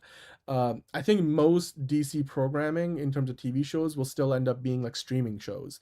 There's a chance we might get some stuff on Paramount Plus if it stays a separate streaming service, but most likely DC Studios will still keep producing shows like Lanterns, and they will still probably end up on HBO Max or whatever new combined streaming service ends up, after the merger. Comcast walked away from this deal, Currington, a long time ago. Comcast was one of the three bidders early on with Paramount, and Netflix. But Comcast walked away early because they thought it was, overvalued. I mean, and it is. Paramount is paying way over the actual value of Warner Brothers. So, but I don't think Comcast is coming back into the picture. I'd be highly surprised. They'll probably, look at other opportunities down the road. But yeah, let's keep on going here. I just want to quickly make sure I'm getting all your comments. Movie Spot saying, I wanted and thought Netflix getting Warner Brothers would be better, but we don't know what the outcome will be regarding the movie output, quality, and success.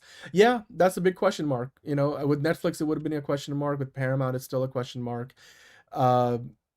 Look, I hear you, Mr. Coffee, but it's just we don't talk politics on the channel. That's all there is to it, unless it's directly related to the movie and TV business. And we have talked about it to that degree. I just don't want to get into, the potential like political ramifications of this, because that's not about the movies and TV shows. But I mean, you're welcome to talk about it in the chat if you want. Just don't get into arguments with people.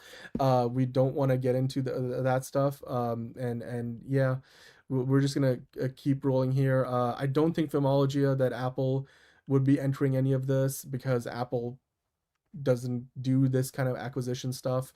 Hello, MacPick or Maggie XP. Maggie XP, hi, how are you doing? We got Enterprising saying, okay, well, again, guys, we don't want to get into the politics of this, but let's kind of wrap up this part of the conversation and talk about more movie news because we have other DC stuff to talk about as well.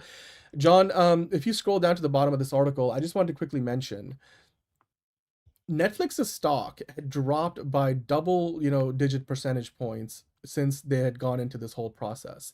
So Wall Street did not like any of this. And if you scroll down on this article, actually, let me switch over to your screen. Now that Netflix has officially walked away from the deal, their stock just like shot up by 10%. So if you are an owner of Netflix stock, clearly this is good news for you, even though it's not good news for people who wanted Netflix to buy Warner Brothers. You're doing pretty well for yourself, and so good on you for that. And the Warner Brothers stock has actually been going down a little bit. Like if you look at the Warner Brothers stock in after hours trading, it fell like 2%. And Paramount stock went up. So people are, the people who own Paramount stock seem to think this is a good thing. Wall Street seems to think this is going to work out well for Paramount. They just became a lot bigger of a company. And Warner Brothers, well, the people who were speculating on their stock, getting in on the action while they could, 2% drop. It's not big, but the big news here is that Netflix's stock went up nearly 10% after, having been down around 20%, since just December 5, when the deal happened with Warner Brothers. So clearly for Netflix, they're looking ahead and they're saying, we're in good shape. We're moving forward, and Wall Street loves that, and whereas for Paramount, I think they needed this much more than Netflix needed it per se. So yeah. Look, Apple already has committed to theatrical releases of their own movies. They're looking to put out like a dozen movies in theaters every year. So yeah, there's that. I don't think Apple's going to be coming in here to buy any of these studios. Apple, that's not what they do primarily, Christian saying Netflix, let's go. Um, I don't know what you mean by that, Ron. That's where there's no such thing there, if that's what you're implying. But look, I here's my opinion on all of this. Let's see what happens. Let's let David Ellison, sink or swim on his own, because now he's finally got the prized asset that Warner Brothers is, that he's been chasing for over a year. And John, look, the proof is always going to be in the pudding, right? Like ultimately, if David Ellison is going to follow through with all that he has said, like that we're going to be the better option for not just Warner Brothers, but also Hollywood as a whole, then now he's got what he's been looking for, that what he's been chasing after. So yeah, it's going to be interesting. I mean, John, if you were to kind of bet bet on this, or be a betting man about this, do you think that in a few years time, David Zaslav, or not David Zaslav, but David Ellison, having Warner Brothers and Paramount as one company, are they going to be putting out 30 plus movies a year like he was saying he would? Or do you think this is going to end up in a situation where DC Studios will only keep on going, in an upward direction? Or do you think this is the wrong pick, the wrong choice, and Netflix would have been a better shepherd for Warner Brothers, as Ted Sarandos Oh was yeah, saying? Netflix 100% would have been a better choice. Not by much, but it would have been better. And I think I don't know if Paramount's gonna hold true. Oh yeah, 30. Yeah, okay, sure. Sure, Jan. We'll see how you can hold up to that. At least it's like kind of easier for Tesla to say, oh yeah, 45-day window. Yeah, like that's like kind of the bare minimum, and so obviously that makes sense, even if he was lying about it. Like that, but like, oh yeah, we're gonna, bro.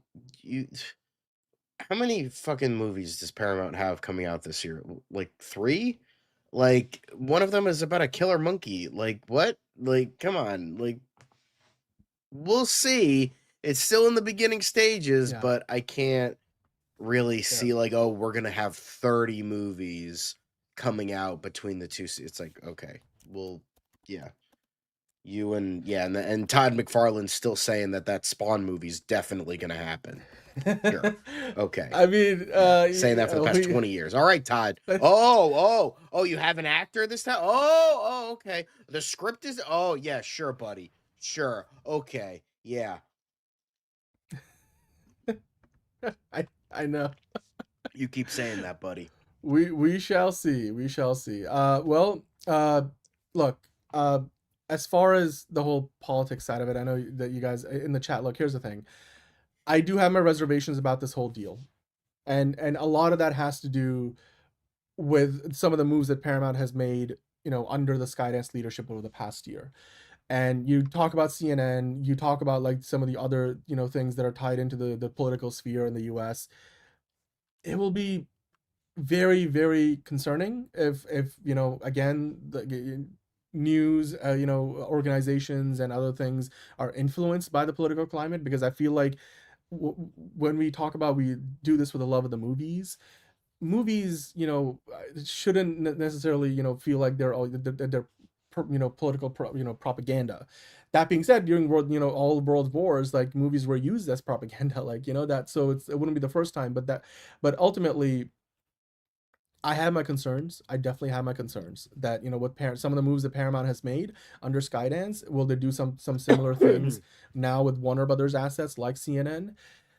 But look, this deal is not going to be finalized. It's not going to be completed until at the earliest 2027. So nothing is changing today. For DC, things will move forward as they are. For HBO, things will continue as they are. The Last of Us next season will come out as it's expected to be.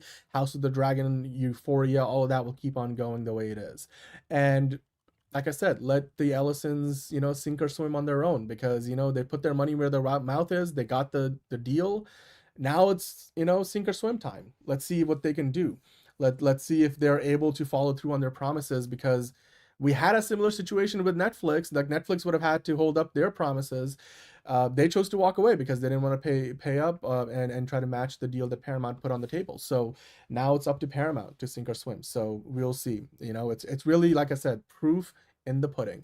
And as fans of movies and TV shows, all we can do is hold them accountable by either going and supporting the projects they do put out, or not. Like for example, if Paramount puts out terrible, movies and TV shows, under the, now that they have Warner Brothers in tow in the next few years, then you don't have to go watch them. We vote with our wallets. We vote with our, opinions online. Like that's what we're doing here essentially right now. So we'll see what happens. It will be interesting to see though, how things like Transformers now living in the same house as Lord of the Rings and Harry Potter and DC and Mission Impossible and Top Gun, like all of that, and SpongeBob and Tom and Jerry and Looney Tunes, it's all now in Star Trek, it's all under the same umbrella. Like there's certain, things where you can look at it and be like, there's some exciting possibilities. So we'll have to see how all of it plays out. But like I said, Warner Brothers, they were in the process of selling themselves. They went with the money that created the most value for their shareholders. That doesn't necessarily mean it's going to create the most value for Hollywood and for us fans, but David Ellison will have you believe that that is still, the case. So we'll just let David Ellison and co show us what they're capable of, and sink or swim on their own, and we'll be here to talk about it. So yeah, beam me up, Harry. Can you imagine? I would see, like, those will definitely be part of like all the Super Bowl ads in the future. I'm ready for that. I can easily imagine an ad where you see Harry Potter and Jean-Luc Picard and some like, maybe, I don't know, like give me a character from like one of the dragons for Game of Thrones, and then Superman all in the same thing. That would be interesting. So you guys let us know what you think about this in the comments. Of course, we've been talking about it for like an hour and a half. I'm sure there'll be more to talk about this, in the days and weeks to come. Thank you for tuning in if you're watching us for the first time. We are here 5 days a week, Monday through Friday on DCU Daily. We talk about obviously not just DC stuff, but everything else, including Marvel and the rest of Hollywood. So with that in mind, John, let's move on to the next part of the show where we talk about more Hollywood news, except we call them the quick hits, because we would like to get through them a lot faster than we did the Warner Brothers stuff. So I'm gonna hit the music and let's get through the quick hits, shall we? So the first quick hit we have here, John, well, let's talk Avengers for a moment. Avengers Doomsday and Spider-Man Brand New Day, we know they're not getting an IMAX release in the US because the Odyssey will be getting an exclusive theatrical window, and they got that, first dibs on it in the summer, so Spider-Man Brand New Day will not be playing in IMAX theaters in the US.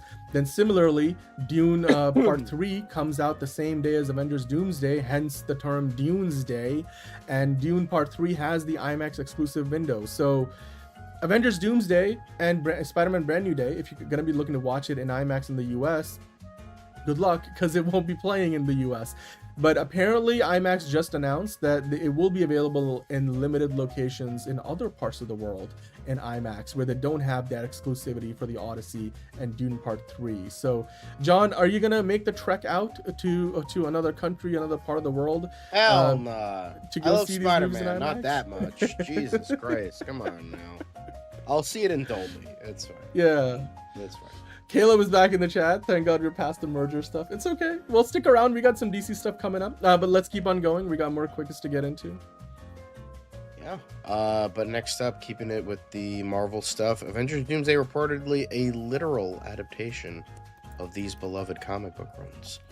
So apparently, Cryptic 4K Qual appears to have seen a plot leak and took to social media, and he said the plot was amazing and added it's literally Jonathan Hickman's new Avengers / Secret Wars run with the MCU's mainline story woven in. I'd be willing to believe that. Cryptic 4K has been okay in terms of good point, like plot leaks and shit like that. Like for the most part okay. So I'd be willing to believe this. That makes sense. I mean, it seems like they're pretty much pointing to that. So I mean, more and more so. And then Cryptic 4K Qual, like they have been pretty on point with some of their leaks so far. Like it's been confirmed by other people who have seen early versions of the movie. So yeah, the Jonathan Hickman run. But again, Marvel always adapts the story. So clearly, like when you add all the MCU mainline story elements, all the characters may not be the same. Some things might be a little bit different. So we'll see how it all plays out ultimately. But I'm not surprised. This is not the first time we've heard about it. So I'm looking forward to Project Hail Mary. That's my next big anticipated movie watcher. So I know John is going to be watching that too. So, and then Yeah. of course there's I got my ticket for the early Prime screening. Dude, is that still available? I haven't had a chance to do that yet. Well, if you got the email right now. for it, then yeah, try to get that before, you know. Dude, I am on it like Donkey Kong. But let's keep on going. Let's keep on rolling. You do that, Dan. I'll take you off screen for a second. I'll take over the quick hits. But next quick hit, apparently Heated Rivalry Season 2.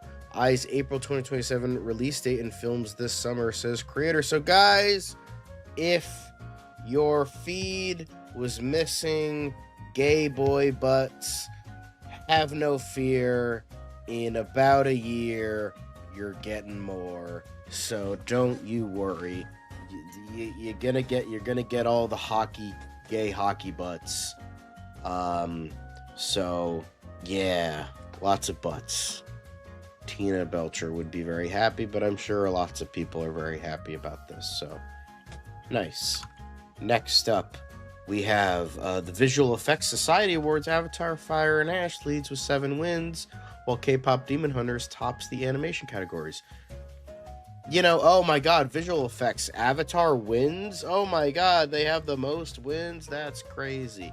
Yeah, everyone could have seen that coming.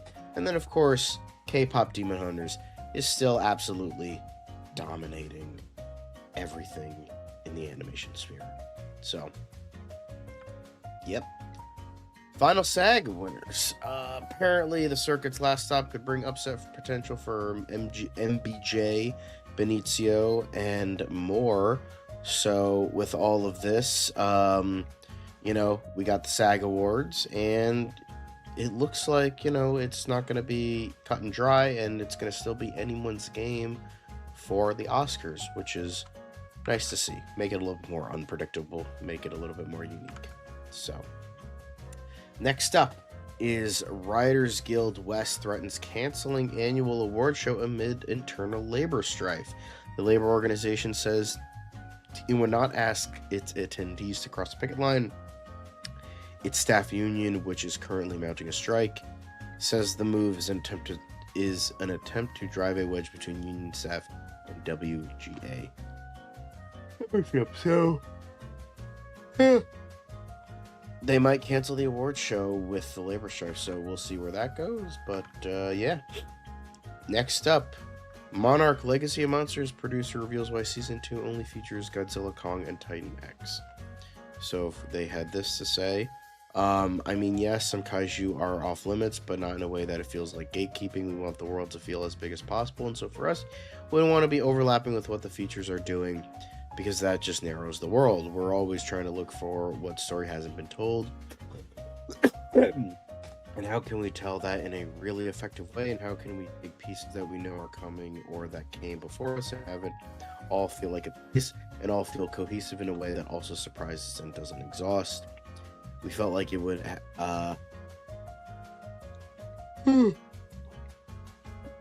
some bad auditions for Mothra. What we felt like it would be real fun to do something new and give audiences something that they weren't expecting, and to have that Titan navigating parts of the planet that we haven't seen before, and allowing it to have its own sort of personality in its own way. It's very bespoke to the drama that we've conceived. It felt like it had to be inevitable that it was this Titan and no other. So yeah, that's the reason why. Next up, Ted Lasso Eyes August Season 4 premiere as Hannah Waddingham teases new arc with Lady Greyhound's soccer team. So, yeah, she had, obviously you can't hear this, but she had this to say. It's a whole different deal, she said. I can't wait for everyone to see what they've come up with. So it's all very exciting to all you Ted Lasso fans. So, yeah, hopefully it's actually good. And it lives up to the greatness of the 3 previous seasons. Next up, we're going back to Marvel stuff. Currently, Andy Samberg, who voiced Scarlet Spider into Across the Spider-Verse, he talks about whether Ben Reilly will return in Beyond the Spider-Verse. It seems like Ben Reilly should be back based on how the last one ends, but I never count on anything in this business. If they want me, I'm there as much or as little as they need. Makes sense. Spider-Man Beyond the Spider-Verse producers detail major changes to long-delayed threequel. At one point, it was one movie, but there was too much movie there, so it was separated into two. But then once you looked at the second half of the movie, you're like, well, that's like not just a story arc. That has a beginning, middle, and end. We know where it's headed, but we need to understand better what's happening in the middle. And we came upon a really wonderful notion, which is when your family is broken apart by your calling, your talents, how do you put them back together? How do you have it all? We put the most pressure on ourselves. There's no one that puts more pressure on us than ourselves. Wanting to outdo ourselves each time and do things that you haven't seen before and make it feel like something you've never experienced before. And so trying to get something that is as worthy as the previous two has been the driver. The main trick is to play free and to have the whole team understand that their job is to try stuff, to make mistakes, to see where it could go. And I can report that they're going hard and it's so great. So yeah, that makes sense. All things considering that trying to outdo themselves, and as long as it delivers a great product like the previous two movies, then awesome. Great. Next up, Scream 7 now has the lowest Rotten Tomatoes score in the entire franchise. Shockingly terrible. Well, maybe not shocking. Critics sound off on the latest Scream with some suggestion the franchise should get killed off. It should have been killed off after Wes Craven died. It should have stayed dead, yet they still managed to resuscitate it and give us 3 mediocre entries. So here we are. The latest film in the iconic horror comedy franchise, which has Neve Campbell reprising her role as Sidney Prescott, and series creator Kevin Williamson directing for the first time in his only second directorial feat, as the only other one he did was in 1999 with Teaching Mrs. Tingle, and that movie was not very good. He has potentially the lowest rating Rotten Tomatoes score of the series, with critic reviews embargoes having lifted early Thursday morning. The film currently stands at only 42% positive across its 50 reviews. I believe it is still at 42 with now 64 reviews. While many more reviews are sure to be added and the movie's average could easily still change, Scream 7 now ranks as the worst reviewed of the franchise, just slightly below 2000's Scream 3, which has 45%. The other films in the series scored a great deal higher, with Scream 4 at 61 and the high water mark of Scream 2, which is at 83. But yeah, considering wow, crazy, the movie that had production problems from the beginning fucking got rid of their entire cast, their director, over bullshit reasons, and a fucking franchise that has been running on fumes for the past 3 movies has a shockingly bad entry. Oh my god, that's crazy. I could have, I saw this coming from a fucking mile away. It's a friend of mine watched it. She said it was absolutely dog shit, ignoring all the politically driven crap that pretty much got rid of most of the cast and the director. It's just not a good movie. Poorly edited, poor reveals, just like a very generic, bland movie that pretty much are the movies that Scream parodied way back in the day. So yeah, shame, but there they are. For me, nothing is canon after Scream 4. Next up, Matt Murdock returns to a darker Hell's Kitchen in first look at Daredevil Born Again Season 2 exclusive.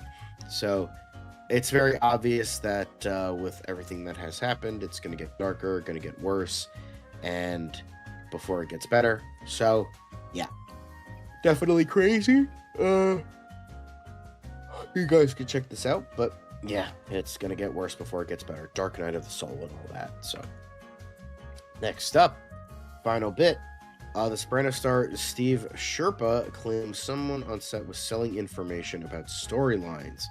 So this is a big revelation in regards to all this. There was a leak on set because somebody was selling information. We had some suspects, but the culprit was never caught. To help keep plot details under wraps, creator David Chase also came up with his own plan, specifically for a major spoiler in the season 5 episode Long-Term Parking. Chase filmed 2 different versions of the scene about Adriana Lasarvas's Christopher Moltisanti's girlfriend's fate. So yeah, Mateo detailed Chase's plan during an interview. He said, David came to me and said, I'm going to shoot this 2 ways. I'm going to kill you and I'm going to let you live.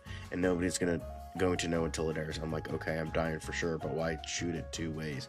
He said one reason was he wasn't sure what he wanted to do, and the other was to keep confidentiality on set. He would go that far to divert the crew from being able to leak anything. So yeah, that makes sense considering, people are assholes and want to make a quick buck despite everything. So yeah. But hard agree, Caleb. Behind the Mask, The Rise of Leslie Vernon is goated. It's one of my favorite horror movies of all time, one of my favorite horror comedies. I'm still pissed that they didn't make a sequel, but goddamn, is it excellent. Anywho, now that is it for Quick Hits, guys. That we're all done. So between all of this, let's go to this and none of that.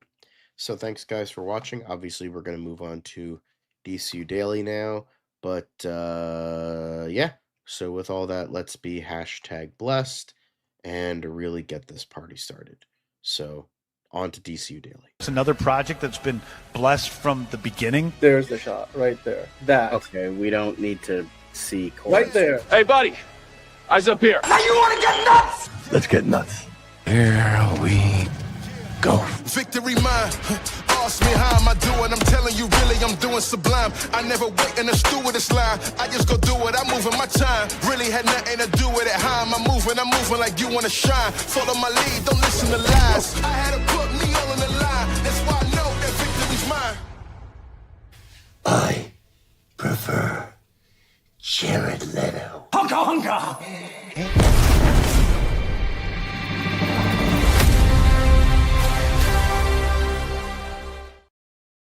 Yellow. Dan's back. You can do the intro. Well, welcome on into another episode of DCU Daily. Of course, we have some DC stuff to talk about, and we can probably also continue the conversation around all the stuff that's happening with Warner Brothers now, set to be acquired by Paramount. So what will happen to DC? I'm sure we'll get into some of that stuff with you guys in the chat. But yeah, it's gonna be some Superman talk. We're gonna get into some Batman stuff. Of course, David Zaslav was talking about DC in the Warner Brothers Discovery fourth quarter report, and talking about them in a good light. And then we even had some Nightwing stuff. John, what are you most excited to talk about? Sorry. But yeah, I'm excited to talk about anything that's not the merger. But I'm definitely excited to talk about some stuff in regards to Legends of the Dark Knight, or not Legends of the Dark. Is it Legacy of the Dark Knight? Sorry, definitely excited to talk about that. Yep. By the way, that Tony Soprano headline was like the most Sopranos headline of the time in the Quick Hits. I was like, okay. Tony Soprano saying somebody stole stuff on the set. It's like, okay, that's anyway. I just thought it was hilarious. But yeah, let's get into the DC stuff. John, the first thing on DC I wanted to get into was Batman and DC in general. Their social media game has been on point recently, and well, I think it was the Batman Threads account that posted about like Tinder profiles for like DC characters. And I wonder, can we swipe through a few of these? Can you click into the Bruce Wayne one? Looks as expected, busy but rich, looking for a sugar baby. Cool. Like what you see in Nightwing. What was the thing? Dick Grayson is one of Gotham's most prominent bachelors or whatever the fuck. So yeah, that makes sense. So. Yeah, well, we don't have any exciting Lanterns news, but it's getting closer to being here. So there you go, Caleb.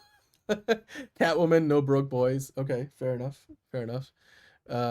Poison Ivy, outdoorsy Green Thumb, don't be boring. Cool, makes sense. The Penguin, Short King. Hey, John, look at that, another Short King. But I make up for it in other ways. Oh, ooh. He makes up for it in other ways. I wonder how. Ozzy Cobb. Oh, The Watcher. We'll get into that a little bit later. I got your comments saved. The Riddler. I love to play games. It keeps the mystery alive. I wonder if that's like the Jim Carrey Riddler or the the Matt Reeves Riddler. John, any of these Tinder profile, are you swiping right on any of them? I'll swipe right on Nightwing, but that's about it. Because he's the You only, didn't even give Harley Quinn any he's the only airtime. mentally stable one here.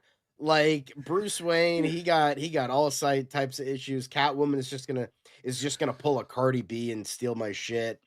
You know, and then you have like 4 literal villains, and like you have like Poison Ivy, who is no. Harley Quinn is even bigger no.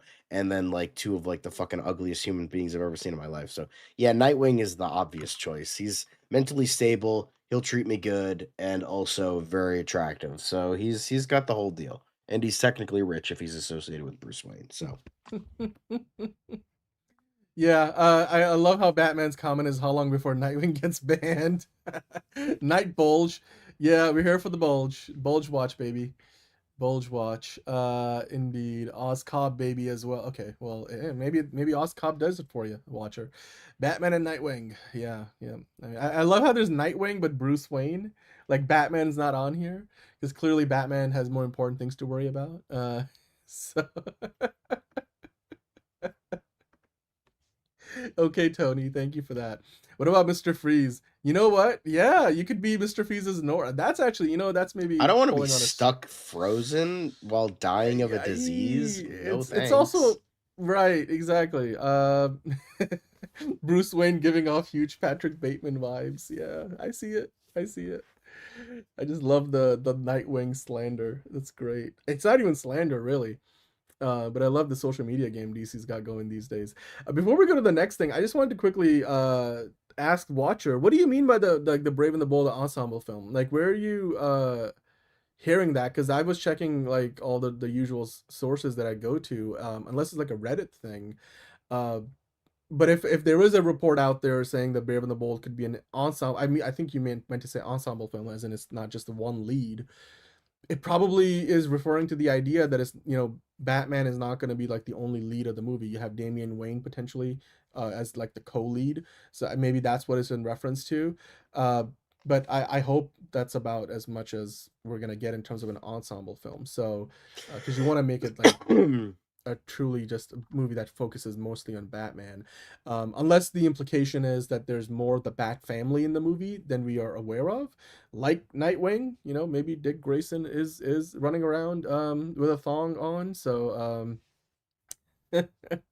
yeah, I mean, I hope your source knows what they're talking about, Watcher, because James Gunn, he's like Kevin Feige. Like, there's a sniper somewhere looking out for anybody that's trying to leak anything. And I don't think Christina Hodson would be leaking stuff out. But, I mean, I wouldn't be surprised if we get more of the Bat family. That's definitely been speculation before. It'll be interesting to see how many of those characters they introduce. James Gunn did mention they want to play with more of those characters than we have seen in other iterations of Batman in recent times. Again, until we get, like, James Gunn talking about or addressing it like he usually does, I'm going to say, cool, we'll see. Who watches The Watcher, Caleb? That's a good question. Yeah, James Gunn does like the Cassandra Cain character. Does that mean it's going to be in the movie? We shall see. I'm sure we're going to find out at some point this year that, they've got a script ready to go. Or hopefully this year, fingers crossed. Hopefully I didn't jinx it just now. But let's keep on going here, John, because moving on from talking about some Gotham-related social media stuff, we've got some we've actually we've got some more Gotham related media stuff. Iconic museum scene from the 1989 Batman movie was just recreated in the new Lego Batman Legacy of the Dark Knight video game as a cinematic. It's the famous Joker performance, John, with Jack Nicholson, of course, remade for the Lego game. Did you check this out yet? How excited are you for this game now? This was definitely funny. I really enjoyed it. I can't wait for Legacy of the Dark Knight. This just looks, it's at the top of my wish list on Steam. I haven't pre-ordered it because never pre-order it just in case. That's rule of thumb, guys. Never ever pre-order anything. Never be the guinea pig. So, yeah, I think this looks great, even though I am excited for it. I think I am gonna wait. I think I'm gonna wait because I love it, but I don't want to jump headfirst into it. So, but this looks awesome. Like the more things I see for it, the more excited I get. It's a shame that this is like the only Batman thing I'm like actually excited to watch because I don't really care about Batman Part 2. Brave and the Bold is like fucking, DOA and not coming out anytime soon. Cape Crusader Well, DOA is sucks. probably a bit over the top, but I mean, we don't know when it's coming out, So, Cape Crusader sucks. Fucking what other Batman shit is there? Nightfall, don't fucking care about that. yeah. Well, But this looks awesome. this definitely was one of the best scenes, one of the most iconic scenes from the original, the 1989 Batman movie. So I'm glad that they're bringing it back and paying homage to it. What do you want? My face on the $1 bill. That Joker knew what he was talking about. We got Kate in the chat saying Mega Mount now. Wish it wasn't. Oh, I see. Okay. We talked about the merger earlier, and we're not talking about the politics of it. I didn't realize that's what you were commenting about. The Cape Crusader show, by the way, I think is coming out with a season 2 this year, right? Isn't that still in the works? And they've already got a green light for more than 2 seasons. Is that still happening, John? I thought it was. It's like Matt Reeves mentioned that's still in the works, right? Yeah, it's still in the works. It's apparently still supposed to be coming out. It's probably going to be canceled after that season 2 because I can't imagine it'll be that much better than season 1. But I'll give it a chance. We'll see how it goes. But yeah. Yeah, it is getting a season 2, like the Watcher just confirmed. But yeah, let's broaden our minds, as Caleb is saying, and let's move away from Gotham and go towards Metropolis, John, because I saw this. There's a cool Instagram account that do this for a lot of different movies. It's just the 9 shots from, and then they will pick the movie. So they put together these 9 shots from Superman, and let's just take a moment and appreciate. I think the cinematography in Superman wasn't like the best thing ever, but I also think a lot of people maybe downplayed how good looking the movie was. I still really like the cinematography we got in like the Zack Snyder era of the movies at the DCEU, but like it's not for everybody. I totally acknowledge that. And while I love Man of Steel, I also love Superman. And you look at these shots, John, and it's just, again, you see a lot of center framing, you see a lot of shots that go for scale, to show scale, and yet like for example, this shot here with the Justice Gang and stuff, you look at that, it looks epic. Like you could pull that right off a comic book panel, and it's just, I think some people probably downplayed how good Superman looked, and even I myself, I mean, this shot still, I can't defend that because that just looks weird, but it's also a very James Gunn looking shot. But this here, for example, like the train station, this is the Hall of Justice in real life, a train station, or it used to be. I think it's a museum now. Looks great. It looks great. You could tell they didn't really move a ton around in there when they shot there, but that's fine. They were only there for like a couple of days. This thing here is pretty much all CGI, like when they're going to the black hole and there's the proton river. I appreciated that quite a bit. And this dude, this was one of those moments where I feel like this movie should have maybe sat on this a little bit longer, because this moment when Jahanpur is being invaded by the military of Baravia, they sort of kind of like almost make it up into a montage, because like you see the tanks pulling in the military, the soldiers there, the foot soldiers walking up to the kids and the other civilians, but I feel like they should have maybe played it up a little bit more, like the drama of the moment before the Justice Gang arrives. It still looks, it's just like in the moment you're like, that dude has a gun pointed at the kid's head. Like clearly there's a very clear distinction here between who the good guys and the bad guys are. I just wish that in the movie they kind of like played it up for the drama a little bit more before they got into all of it. But anyway, John, this fight sequence here is when we get the reveal that, of course, David Cornsweet is also Ultraman, which for those of us who knew, we knew, but those of us who, I guess, were maybe more casual viewers didn't realize. So I think this was meant to be a big reveal moment. It didn't really land for me, like the first time or the second, third, and fourth, fifth time. What did you think about the moment when Ultraman finally gets? Yeah, it was just like, oh my god, it's that thing that everyone called, and it's so obvious. Oh my god, crazy, and it's just like, okay. But I'm like, we talked about the movie for like 5 days every week for like a year going into it. So I feel like that's maybe really didn't make it a surprise for us, because if you look at just the behind the scenes set photos, we never saw David Cornsweet in the Ultraman suit until the movie came out. So maybe if you are somebody who watched it and were surprised by it, let us know in the comments how you took in that moment in the movie. But yeah, let's keep on going. Is that the last of the 9? Oh, this is the last of the 9.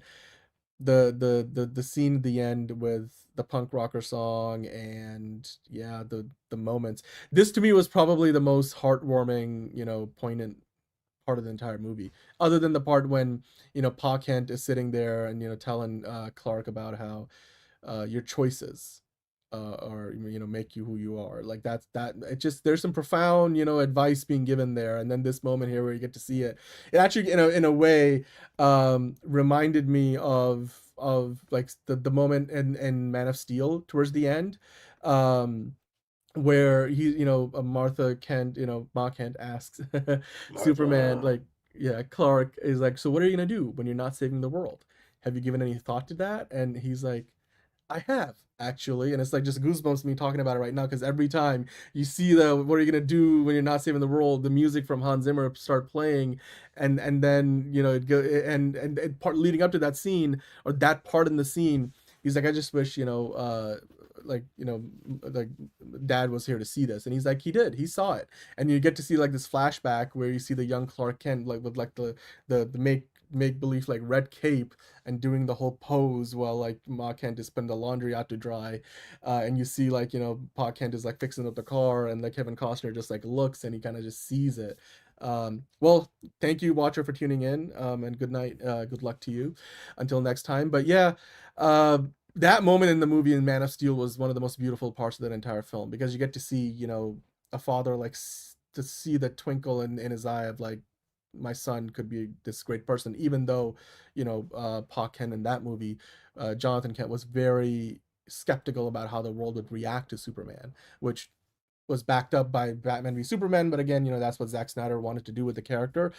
We see a very different version here. We see like these flashback moments, almost like these home videos of Jonathan Kent and the Kents, just the young Clark, and playing with him as a baby and as a teenager and as an adolescent. And then you get to see a full circle moment for Clark and Superman. It just, the sense of where he derives his sense of purpose from has completely changed from the beginning of the movie to the end of the movie. And yeah, it was beautiful, John. I think when I look back at it, it every time I watch this scene, much like that Man of Steel scene, I find myself with a smile on my face, not even realizing that I started smiling. And I think that is like the promise of Superman, that I think both in their own ways, for however long in the movie, they I think Zack Snyder and James Gunn both realize and recognize, and they're two very different movies, but I just love watching that scene in Superman, much like what I saw in Man of Steel years ago. So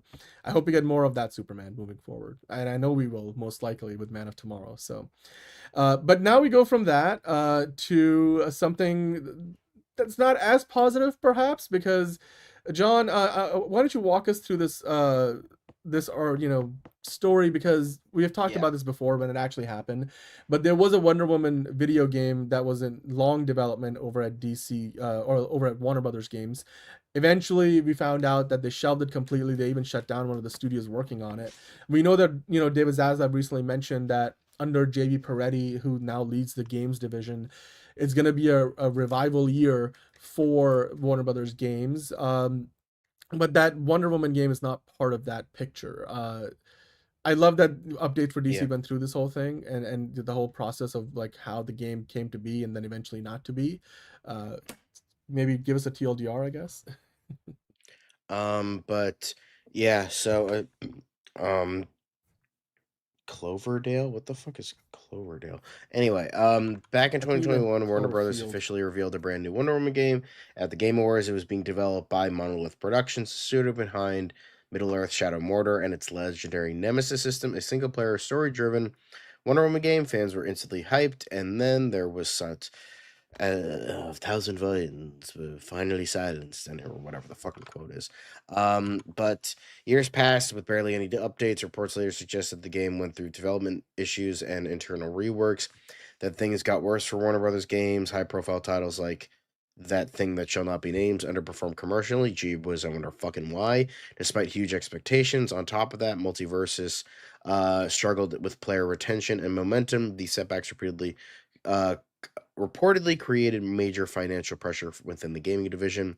Warner Brothers Discovery then began restructuring its studios to focus on fewer core franchises. As part of that shift, multiple studios were shut down, including Monolith. And with that decision, the Wonder Woman game was officially canceled. No gameplay reveal, no release window, no chance to see Diana lead her own AAA adventure. It wasn't canceled because fans didn't care. It became a casualty of corporate restructuring and the fallout from other underperforming titles. And honestly, that's what makes it sting even more. Yeah, it's just like the whole bullshit of everything that happened here is just corporate horseshit. Because like everyone wanted this game, the Nemesis system was so great and intriguing, and now nobody can use that because Warner Brothers still technically has the patent for it. But the thing is, with now that it's like the studio is canceled, it's gone, it's done, then I don't think you can like use it anymore. So it's just like it's in this like limbo. And even though it's a great system, and Shadow Mortar is, from what I've heard, is a great game. So it's just so fucking stupid how this came to be. Hopefully maybe a version of it can be resurrected, but it's just so dumb that we never even got a chance to see this before it got torched. But yeah, most of the talent at Rocksteady definitely left because of bullshit. That's why I killed the Justice League. We're like, oh, it's Rocksteady. It's not Rocksteady. It's a shell of Rocksteady. It's not really Rocksteady. So, yeah, it's just hell. I don't even trust Insomniac anymore, especially what they did with Spider-Man 2. The whole thing with like Sweet Baby Inc. and all that shit. Like, they keep hiring them, and you cut Tony Todd as Venom for more like missions of you playing a fucking deaf chick doing graffiti. Like, what? Like, are you stupid? Like, how fucking stupid are you? So I don't care. Like, oh yeah, the Wolverine is gonna be great. No, it's not. It's gonna be dog shit. It's gonna be terrible. I don't care what anybody says. The Wolverine game, it's just like, again, it's gonna have Sweet Baby Inc. a part of it. And it's not gonna be good. It's not gonna be good. Like, oh yeah, Insomniac, they had no second chances. That's the kind of man I am. Yeah, no second chances. Fuck them. So yeah, it's kind of bullshit, but that's we get shit like Kill the Justice League, but we don't get great stuff like this because the world is not fair. But with all of that, moving on to the final thing, David Zaslav, all that. Submission. Okay. Yeah, no, let's get into it. Yeah. He says Warner Brothers Discovery is a massive success, citing renewed focus on legacy IP, including the DC Attack Plan. WBD was a massive success. Why you want to sell it off is still an anomaly, and reignited an important legacy WB IP, like our DC Attack Plan, which James Gunn and Peter Safran have been executing. So, yeah. I mean, cool. If David Zaslav would be believed, I don't think he's wrong about this. I think when you look at the box office results for Warner Brothers, they've been doing really, really well. They just had 9th movie in a row to open #1 at the box office. They had that streak of 40 million plus opening weekends for 8 movies in a row, which they set the record, broke their own record last year. And on the TV side of things, they're still making some of those most iconic TV shows, like Ted Lasso is still under their, house. Abbott Elementary, Emmy-winning TV show. Lanterns is on the way. The Last of Us, of course. You got The Pit, which is, almost reinventing what TV shows and streaming can look like, being more sustainably, budgeted and such, and getting a new season every year. And on the DC side of things, I mean, it is, he calls it the attack plan. He's got a certain way of saying things like, our rendezvous with destiny, that was, Max until it wasn't. But yeah, look, DC is in a better place than it was 5 years ago. certainly, even 3 years ago, and when James Gunn, Peter Safran walked through the door. And we went from like having 3-4 different movies flopping in the DCEU on the way out to now having really some goodwill for the first time with the DC brand in a long time, since Superman came out, and Creature Commandos a lot of us liked as well. And well, we've got Clayface and Supergirl coming out this year, and we hope that Lanterns also does really well, because regardless of whether it is the best thing ever or not, it's HBO, right? HBO has a certain bar for quality. They're the same HBO that spent over $50 million with A-list talent, filming an entire pilot for a Game of Thrones spinoff, and then canned it, scrapped it, said, no, thank you. We're going in a different direction. Then we got House of the Dragon, which broke a lot of records for Game of Thrones. So I think they're, in good hands right now with stuff like Lanterns, even though we're not maybe the most sure about the people in the writer's room. I mean, at least, John, I know you are not, and a few people who watch us, but yeah, I mean, the new Superman movie, while it didn't make as much as, say, Man of Steel did, it also comes out at a very different, climate financially. The economics of the movies are very different today. So it did quite well for itself as being the first DCU movie making over $600 million. It was a top 10 highest grossing movie of the year last year, and Superman was the highest grossing superhero film of the year, which is the first time DC had done that in 17 years. The last time it happened was with The Dark Knight in 2008. That's kind of crazy to think about, to be honest. But yeah, Marvel had been such a streak. I mean, Marvel's gonna get it back this year, but I'm glad that we had that run with DC, and hopefully in 2028, once the Avengers movies are done, DC can have that top spot back, because we'll see what comes out. That maybe 2028 is the year that we get a new Batman in the DCU, maybe a Wonder Woman. That'd be a big slate if they do end up with that.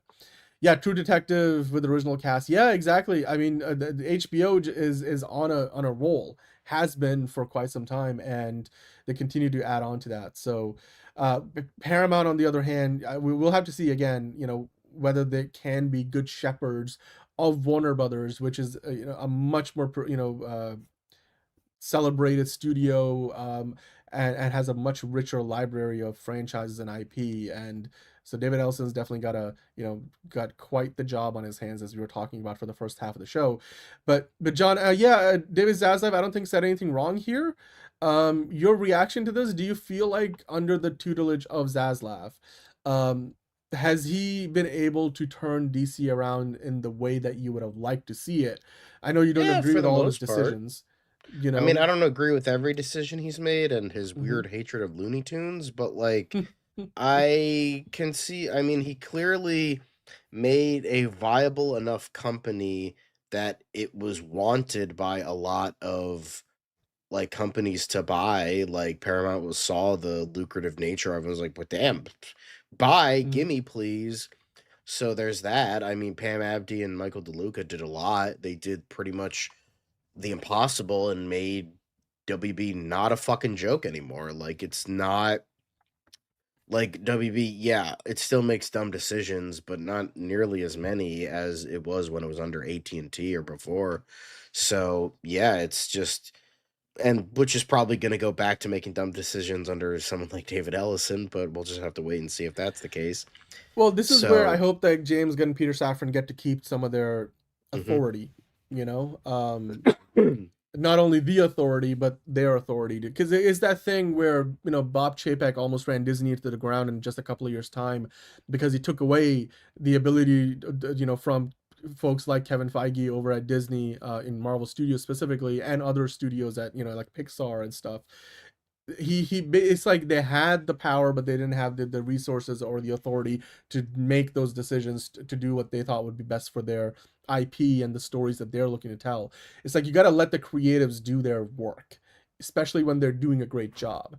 And I hope that David Ellison and co over at Paramount are looking at all of these treasure trove of franchises they're getting from Warner Brothers, and saying, look, we've got something good going here. Like David Zaslav and co have done a lot of work to formulate quite the turnaround for Warner Brothers Discovery, especially DC.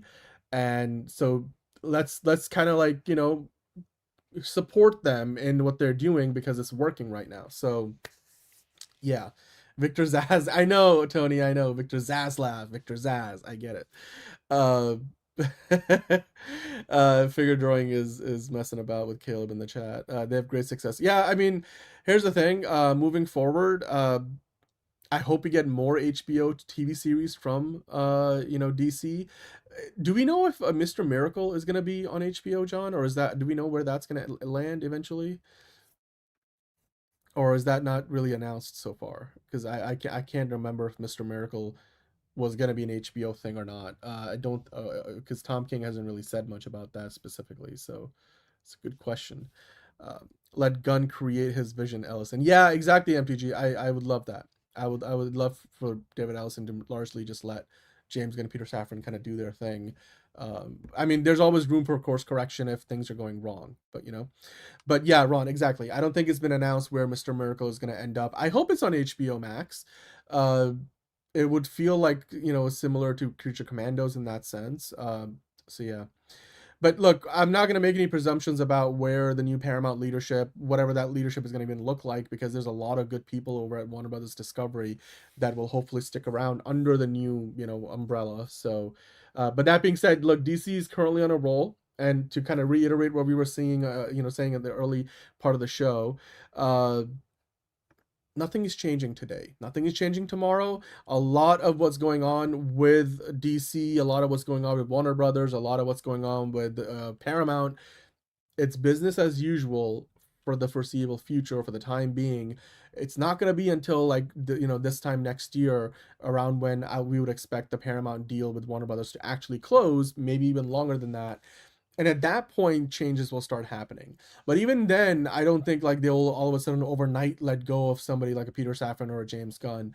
I think it will take 3 years, maybe even 3 to 5 years, for the scale of the task they have at hand to wrangle all of these, two huge companies together, especially Warner Brothers being the bigger of the two companies, and make it all work, and then we can maybe take a look at the results. Like, it took David Zaslav 3 to 4 years to really be able to show us what his ideas would result in, and that's the DCU and everything else that he has done with Warner Brothers Pictures, bringing in Pam Abdi and Mike DeLuca, and then with DC Studios and everything else that's been done. They even went back and said, sorry, we made a mistake, it shouldn't be Max, it should be HBO Max. It wasn't the Rendezvous with Destiny that we thought it would be. But yeah, I just hope that where we end up in 3 to 5 years under the new Paramount leadership with David Ellison, with Warner Brothers as one company, is for the better of not just DC, but also for the rest of us, fans, as well as, filmmakers, storytellers, both on the big and the small screen. And if you go off of what David Zaslav would have you believe, then that's exactly what he wants to do. Look, for his part, he has been a big time indie producer for years, like before even, he bought Paramount. And so he shepherded and championed a lot of different projects and stories that otherwise wouldn't have seen the light of day. And he's also funded a lot of the Paramount picture slate. So now he's going to have the Warner Brothers franchises under his belt, and we'll see what he does with it. So that being said, John, I'm sure we'll talk about it more tomorrow and then some, because, we'll be back with DCU Daily, and we'll have a Fancast Friday. The poll for Fancast Friday, I forgot to put it up yesterday, so I'll make sure to do that today. And if you guys give me about 30 minutes, it's 11 o'clock on the East Coast right now when we're live. Give me about a half hour. Let me set up Tier List Tuesday. I know we didn't get a chance to do it, earlier in the week. I know my voice is a little choppy, so we'll see if I can make it through a Tier List Tuesday all by myself. If I can't, then I'll let you guys know in the community post section, but I do hope to get that up and running with the Fast and Furious poll. But yeah, we'll have all of that for you and much more. Of course, make sure to tune in tomorrow for DCU Daily, and then Fancast Friday. We'll have the poll up. If you have any ideas for the poll, drop them in the comments down below. We'll pick them off. I think I already got a couple from yesterday that I'll use.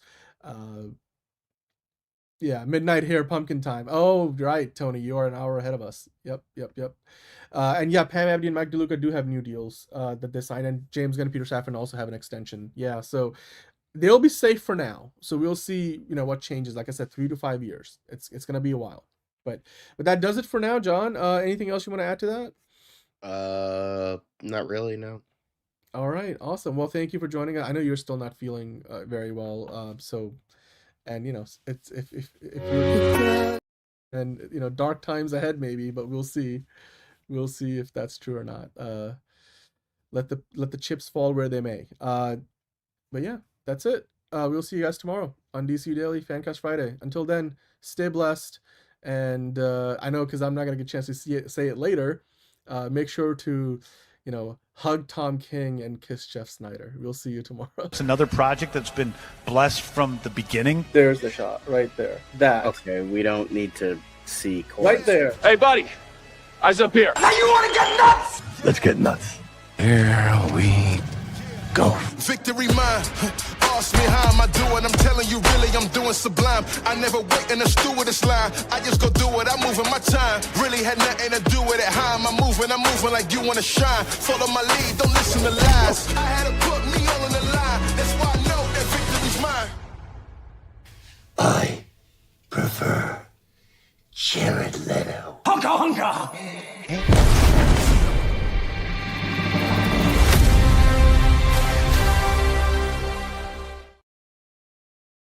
Fuck Tom King. Fuck Jeff Snyder. And you know what? Fuck David Ellison, too. Fuck that fucking chode with lips. God.